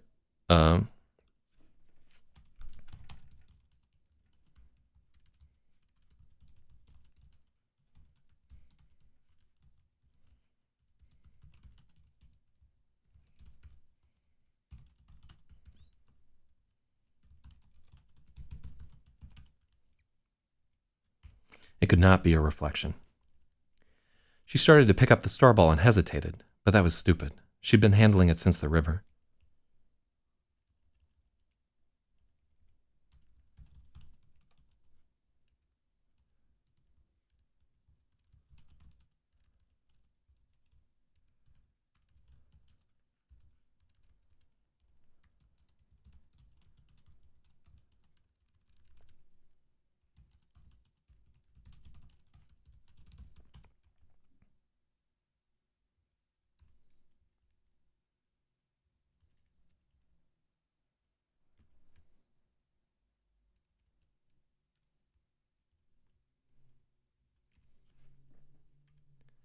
She'd been handling it every day since the river, keeping it in her pocket the whole time.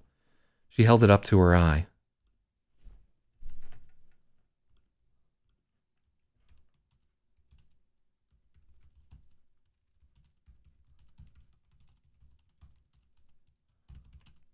It looked like nothing more than a purple marble. An alien made this. She couldn't accept the idea, but neither could she come up with an explanation. She wondered what the starball would look like under an electron microscope.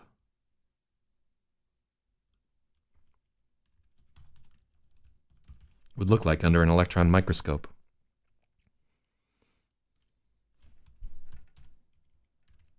Could the electron beam penetrate the glossy layer, or would it just bounce off? What about an X-ray, or some kind of magnetic imaging? There was no X-ray in the lab, but there were precise scales. She could try and figure out what the starball was made of. She brought the 2 halves of the meteorite, and she weighed both, then the starball, and she weighed all 3 pieces. At first, she was worried about calculating the volume of the hollow sphere would be too difficult. Okay, so yeah, this chapter gets real fucking nerdy real quick. We do have to go back and make her smarter. And I like the choice of her being like a very precocious and smart outcast. That was one of the goals for this thing, and we just need to justify it earlier. I don't like, I didn't like in the chapter, which is like, I don't know, it's a router or whatever. You know, like, let's, she and her mother should just both be extremely technical, and maybe Randall was the dumb one with technology and the playing on his BZB book in the garage. So yeah, we'll go back and edit that chapter today, I think.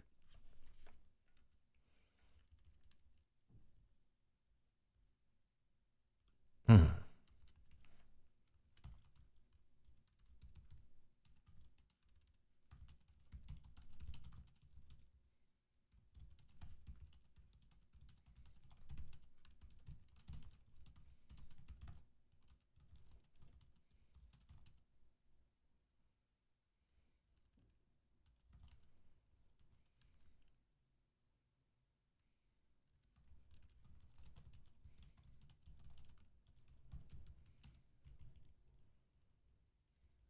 Mm-hmm.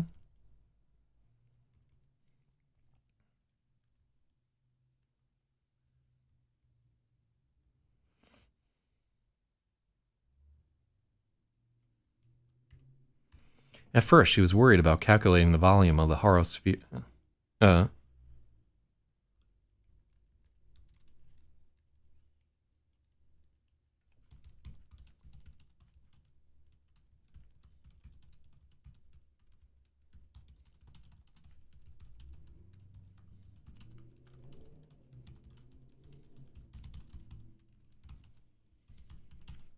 mm-hmm. I think she's taking trigonometry, and it's like really fucking with her. Uh,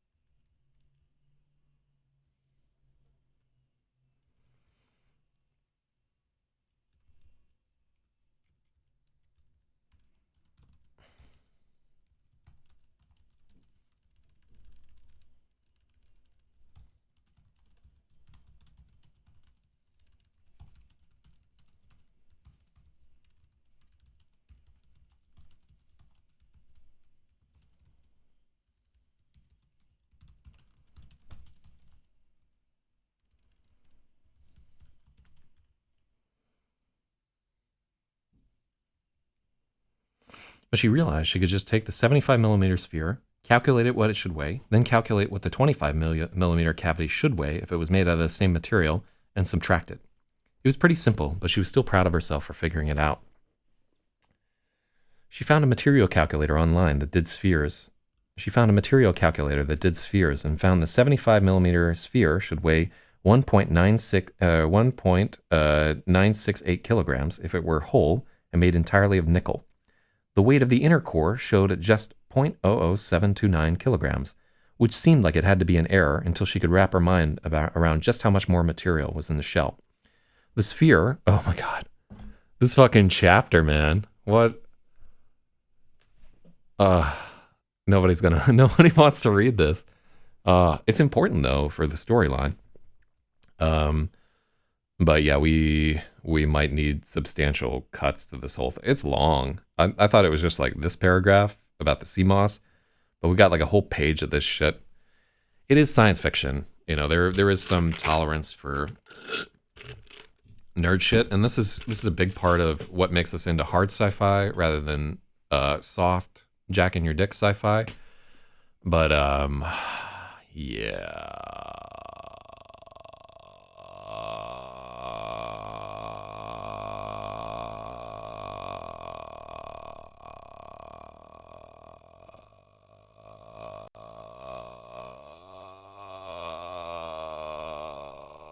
Oh. Yeah, it's a pain in the ass. Okay. She found a material calculator that did spheres and found the 75 millimeter blah, blah, blah, blah, blah, blah, blah. The sphere weighed 1.8951 kilograms, so it was pretty close to being made of pure nickel. That in itself was unusual. 25% nickel was usually the maximum. The meteorite was some sort of an andesite. The meteorite was some sort of an andesite. To properly classify it, she would need to bring it into a real lab that could check it for trace amounts of gallium and iridium. That was a little too advanced for the Grayson High School lab. The starball itself weighed .0696 kilograms, far too heavy to be amethyst or tourmaline. The closest match was a rare earth metal called dysprosium, which is mainly found terrestrially in a mineral called xenotime. One concerning thing in the article, xenotime was sometimes slightly radioactive due to the presence of uranium and thorium in samples, but the starball was too dense to be made of xenotime, unless it had a denser core surrounded by an outer shell. Dysprosium in itself wasn't radioactive, but it was used in control rods for nuclear reactors and dosimeters. She looked around the lab for a Geiger counter without luck.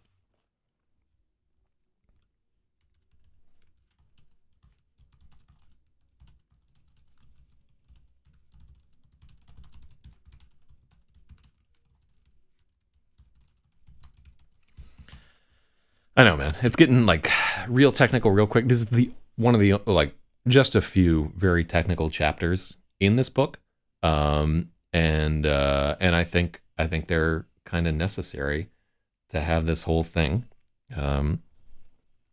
She thought the lab had a Geiger counter, but she didn't see it. She would have to ask. "Hey, Miss Birmingham?" Freya asked. Miss Birmingham's head shot up, and she set her phone down abruptly with the screen against the desk. Freya noticed there was a touch of color at her cheeks. "Oh, Miss Birmingham, what's going on your phone?" "Yes, Miss Jokla." "Is there a Geiger counter in the storeroom?" "I think so. Why do you need one?" Miss Birmingham said, her face slipping from embarrassment to concern. "Oh, I just have this meteorite from my dad's collection. Just checking to see if there's traces of uranium or thorium in it. It would be a teeny tiny amount." Freya would not have tried that lie with Mr. Forelli.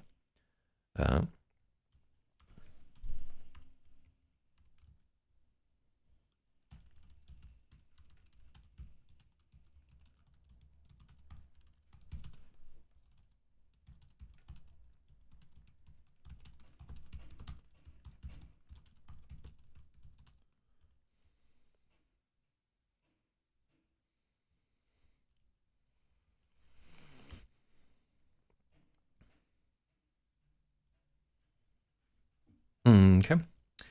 Freya was glad Mr. Birmingham was on lab duty today. The lie wouldn't have worked with Mr. Forelli. Chronditic meteorites were the ones that generally had those deposits. She had spent a lot of time reading about meteorites since she'd found the starball. "Oh, woo. So no plans to build an atomic bomb?" Miss Birmingham joked, her voice loud and forced. Freya could tell Miss Birmingham didn't like her much either. Maybe she did remember that assembly after all, or maybe she was just annoyed at being bothered.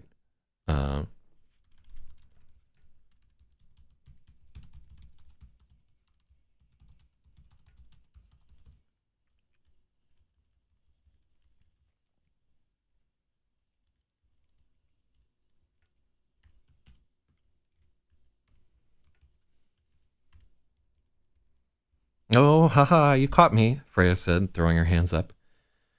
Miss Birmingham seemed a little daunted by the... Okay, that's too much. We know she's fat. We don't have to keep hammering on the phone.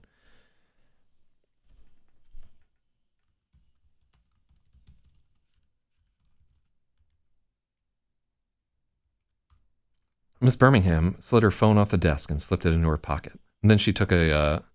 Oh, does she have a pocket in her tarp dress?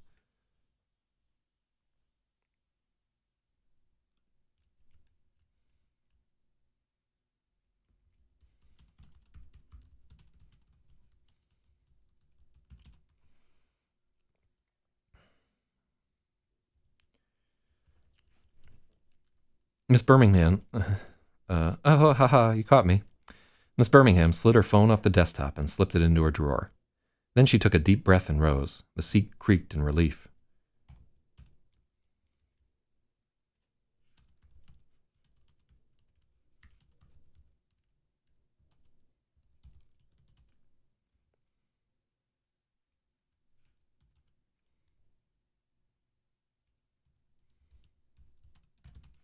She spent a while rummaging in the supply closet before she returned with the Geiger counter, a squat yellow box with a probe on a coiled cord. Velcroed to the top of it was a silver tin that said uranium oxide on top. "Do you know how to use this?" Miss Birmingham asked. Freya didn't, but she nodded anyway. It didn't look too complicated. "It belongs on shelf 4B. Just put it back when you're finished." Miss Birmingham returned to her chair, which groaned as it as it reassumed its burden. Miss Birmingham returned to her chair, which groaned as it reassumed its burden. The Geiger counter was a solid unit with a heavy steel chassis. From the film, let me see. From the film of dust covering it, she could tell they hadn't yet reached any labs on radiation this year. So Spathiwa says that we could summarize the findings here and save the details for a further convention. Okay, so I see a chat message from Eraser. It probably concerns the rap contest. Or maybe death threats we've received recently. Oh God. I need to remember to lift some fucking... So today, my goals are to go out and shoot some stock video for LRH, and I need to do that right after editing. I can't allow myself to get sucked into video games. And to lift some weights. So I'm going to do both of those things. And also to get my dick wet. And I'm going to try hard to do that as well. Freya plugged the Geiger counter into one of the bench outlets, a little worried about what she might find. The power switch was an old-fashioned chrome toggle, and the meter was a... oh, God, this is so fucking nerdy. This chapter, man. What the fuck? The Geiger counter was a solid unit with a heavy steel chassis. From the film of dust covering it, she could tell... From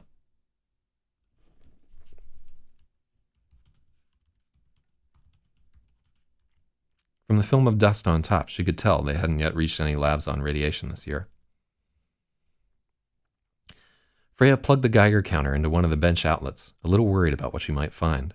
The power switch was an old-fashioned chrome toggle, and the meter was an analog needle type that read CPM from 0 to 500 at the top, and millirads an hour from 0 to 0.5 an hour. Why did I write this? Oh, God. Jesus. What am I fucking doing here? Who wants to read through this shit?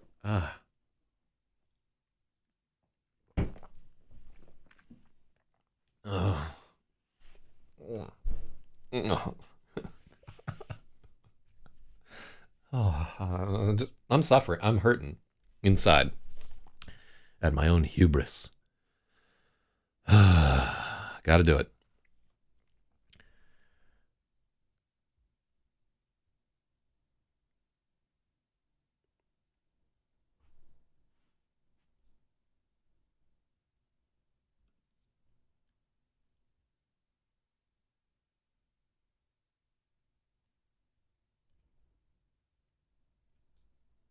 Toggle pole. I want to call it a toggle pole.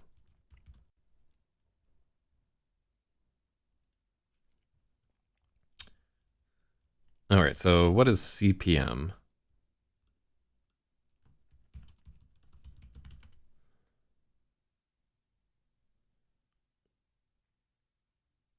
Not cost per minute. CPM radiation, yeah. What is CPM and radiation?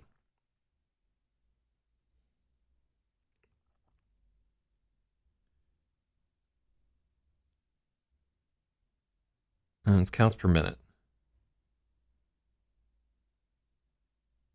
Okay, cool.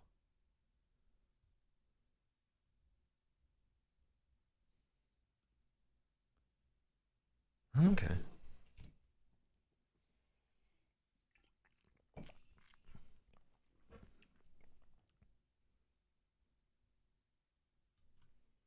Okay.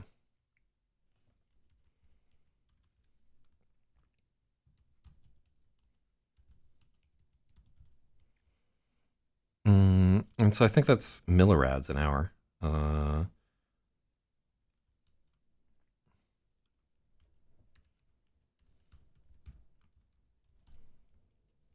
From 0 to 0.5 at the bottom. Okay, cool.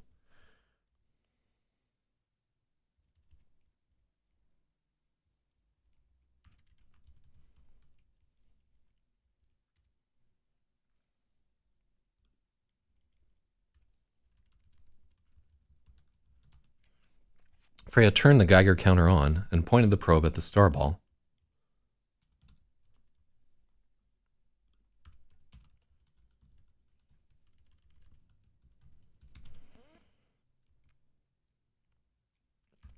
She expected the needle to jump up into the red 500 millirad an hour danger zone, but it trembled just above zero. She brought the probe close to the uranium tin, and the needle jumped halfway to 100, even outside the tin. When she unscrewed it and pointed the probe right at the little chunk of uranium oxide, it reached around 500 counts per minute. She tested the starball again, and the needle dropped almost to nothing. The starball wasn't radioactive. She felt relieved. Freya felt relieved. She hadn't realized how much of a nagging worry it was until it was gone. Freya glanced back at Miss Birmingham, thinking she might let her know it wasn't radioactive, but she was back on her phone, oblivious to all else. Freya tucked the starball back into her pocket, and she wondered if maybe she should be more careful with it, put it in a padded case or something. She had evidence that aliens existed in the pocket of her jeans. Ultimately, she decided not to. The starball had been in her pocket almost the whole time since she found it. She touched it 20 times a day. There was no chance she'd lose it. What was she going to do with it? She had no idea what the starball was. Maybe it was a message from an alien civilization with instructions from... No. She had no idea what the starball was. Maybe it was a message from an alien civilization with instructions for faster-than-light travel. Maybe it was a homing device that would lead an invasion force here. Maybe it was a bomb that would wipe out all life on Earth. Or maybe it didn't do anything. Maybe it was an art or religious. That was what archaeologists always said when they couldn't figure something out.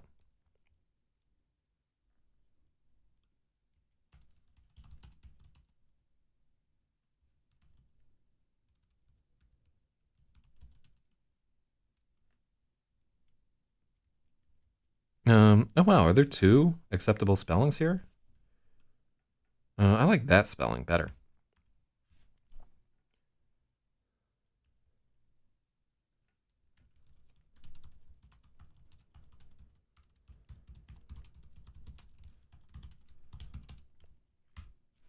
Freya reattached the probe to the side of the Geiger counter, screwed the lid back on the uranium, wound up the power cord, then returned it to the right shelf in the supply closet. Miss Birmingham was still entranced with her phone. Freya could have walked out with pretty much half the supply closet if she'd wanted to. She checked her phone for the time. She'd already missed most of fourth period. She grabbed her backpack and left it. Okay. So, edit note. It is outside of my capability right now to edit this chapter down to whatever. But what's our note here? Good spot for a metaphor about vision. Oh my god.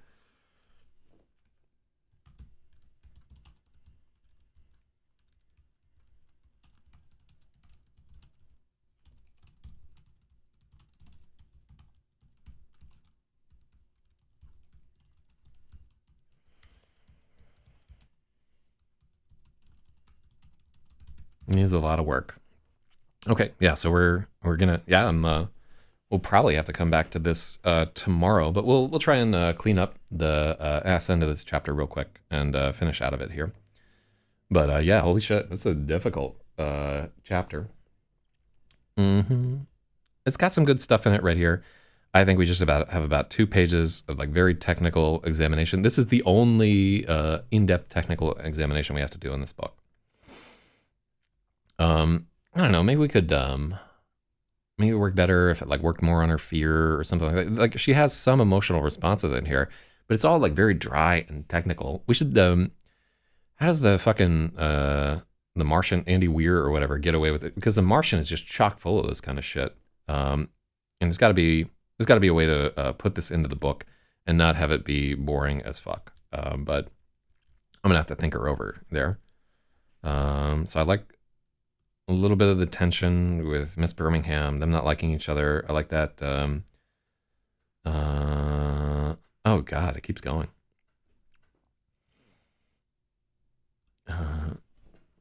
She checked her phone for the time. She'd already missed most of the fourth period.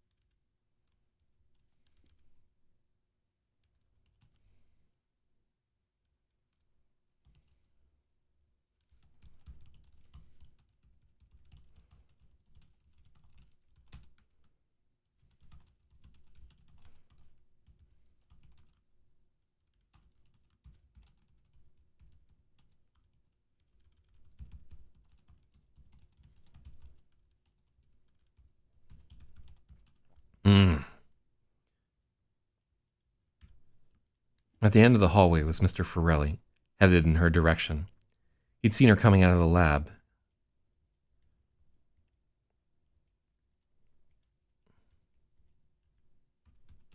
The girls' restroom. Okay.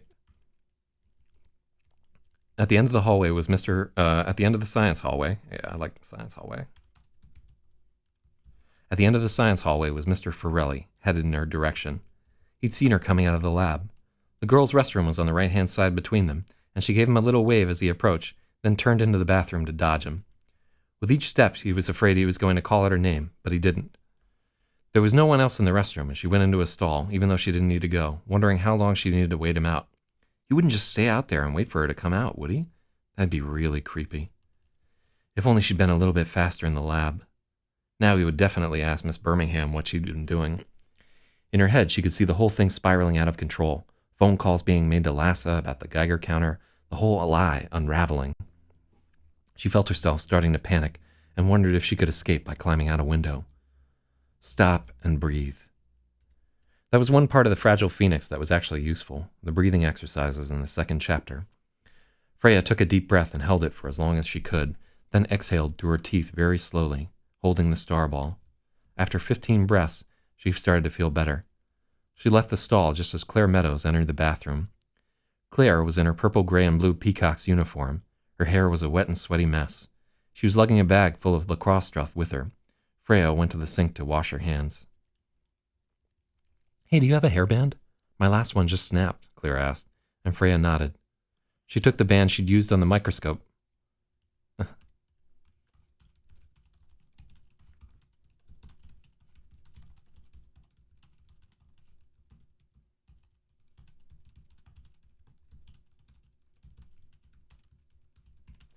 She took the band she'd used to hold the star ball on the specimen tray from her pocket and gave it to Claire.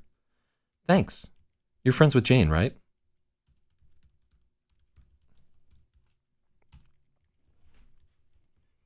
Yeah, I'm Freya. You're Claire, right? Freya replied, though she wasn't sure she was Jane's friend anymore.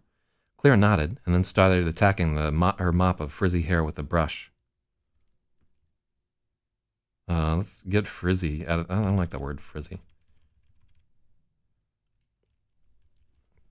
Claire nodded, then started attacking her hair with a brush, setting the hairband on the sink.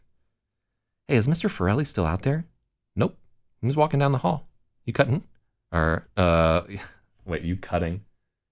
So apparently, she stuck the microscope into the horse's rectum. Shout out to Sloth right there. Sloth, we have not seen you in a long-ass time there on that old IRC. I don't think that there is a single fucking horse in this entire novel, so you can just stop reading right here. No horses. Not a fucking one. There's some cross-country skiing in it, I guess, and some mixed martial arts, but that, like, no horse fucking. Sorry. Yeah, I should really write the book more catered towards your interests, but yeah, it's pretty fucking wild there. Let's see. I know. Yeah, we miss you. Well, hopefully everything's going well in your life, and that you're still alive and everything. Thank you for continuing to support LRH in your absence.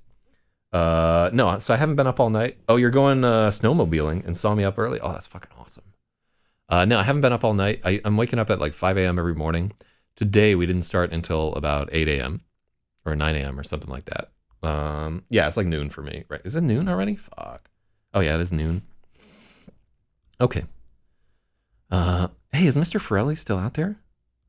Nope, he was walking down the hall. You cutting?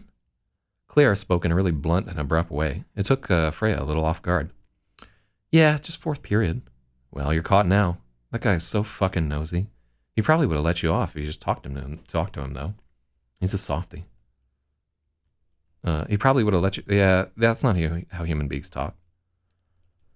Well, you're caught now. That guy's so fucking nosy. That guy's so fucking nosy. He probably would have let you go if you just talked to him, though.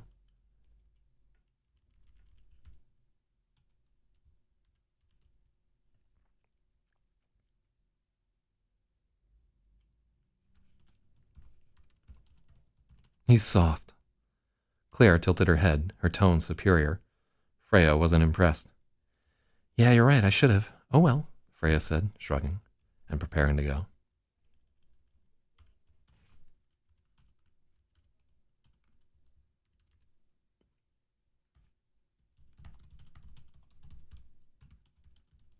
Hitching her backpack to leave. Hey, are you taking Krav Maga with Dan Gregulus? Claire asked. It was a little bit of a demand. Freya had to reassess the situation. Claire was an inch shorter than her, but far more filled out. She was on JV lacrosse.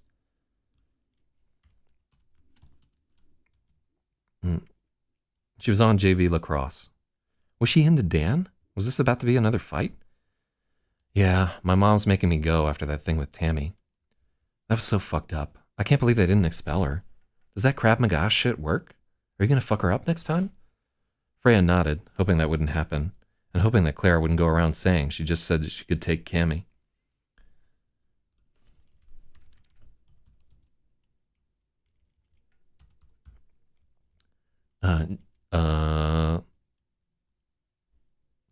Let's see. There we go. So shout out to Crazy Sloth, who says he's heading out now, but he'll check these out the next time I see him. Yeah, I do them like real early in the morning, for the most part. But I post them on zachzyz.com, and like if you're interested in like editing and shit like that, it's kind of worthwhile. But let me see. Let me see. It says that was so fucked up.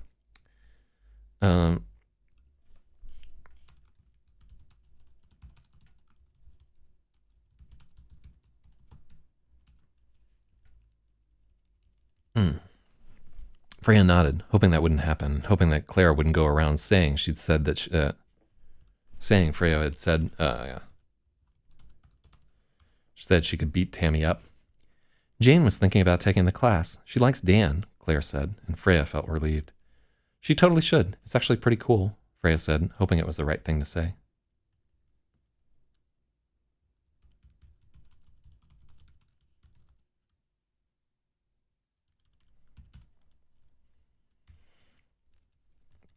Has he said anything? He ever say anything about her?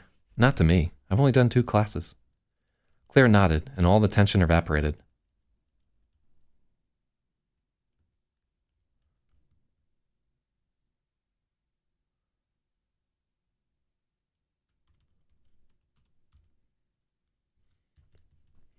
Freya wasn't sure if Claire was trying to say that Dan was off limits on behalf of Jane, or if Claire was into Dan, or if she was into Jane.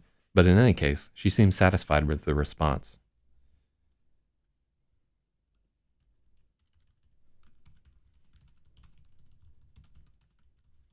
None of it mattered to Freya. Thanks for the hairband, Claire said, and it was clear she was free to go. For just a second, there was kind of a hopeless look in her eyes that made Freya pretty sure she was into Jane after all. Freya was pretty sure that Claire was wasting her time.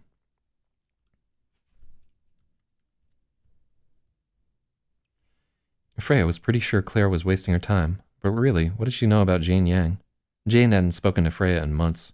Just thinking about it gave her a sinking feeling, and as she left the bathroom, she decided to skip 5th period as well. No one would care. Oh my god, that chapter needs so much work. Fuck me. Oh, I'm really unhappy about that, because yeah, it's like, that's another day of editing, just to sort out some of that horse shit. All right, well, tomorrow we're going to try and clean up some of that language. Thank you all for tuning in here. Thanks to everybody who subscribed. If you can, if you're watching on YouTube, if you haven't already subscribed on YouTube, subscribe on that. And if you can, just subscribe your parents and your dog and all that other shit. I'd love to get to 100 subscribers on YouTube so that we can have a custom URL, because I hate using the other URL. All right, and thanks everybody. And this we made it to chapter 19. We will probably go back and work more on chapter 18 tomorrow, because it's pivotal, and I think that chapter is in rough shape. Potentially it needs to be broken up into a couple of chapters, because there's a lot going on, and it is I'm sorry, I promise not to do that. No, I can't promise that. But so that chapter is 119 to like 130. It's like 11 pages long, so it's about 4 pages longer than well, it's 10 pages long. It's like 3 pages longer than our average chapter here. There's not like a fixed length that a chapter has to be as you're editing, but it feels long. So we need we potentially need some action or something interesting to break it up there. We could add some other people into the lab that are like fucking around, that she's trying to hide from. We could add some tension that way. We could potentially make Mrs. Birmingham like a little bit more cunty about that. Like she's got to hide what she's doing from her. We'll probably wind up cutting out a lot of the technical whatnot there. So tomorrow we both have to go back and edit the chapter about the router, and we have to work on that chapter. So work ahead of us, but I'm still looking forward to it. I had a great time editing today. Thank you for all of your comments and suggestions and everything. It really does make the book so much better. Love you. Penis pump.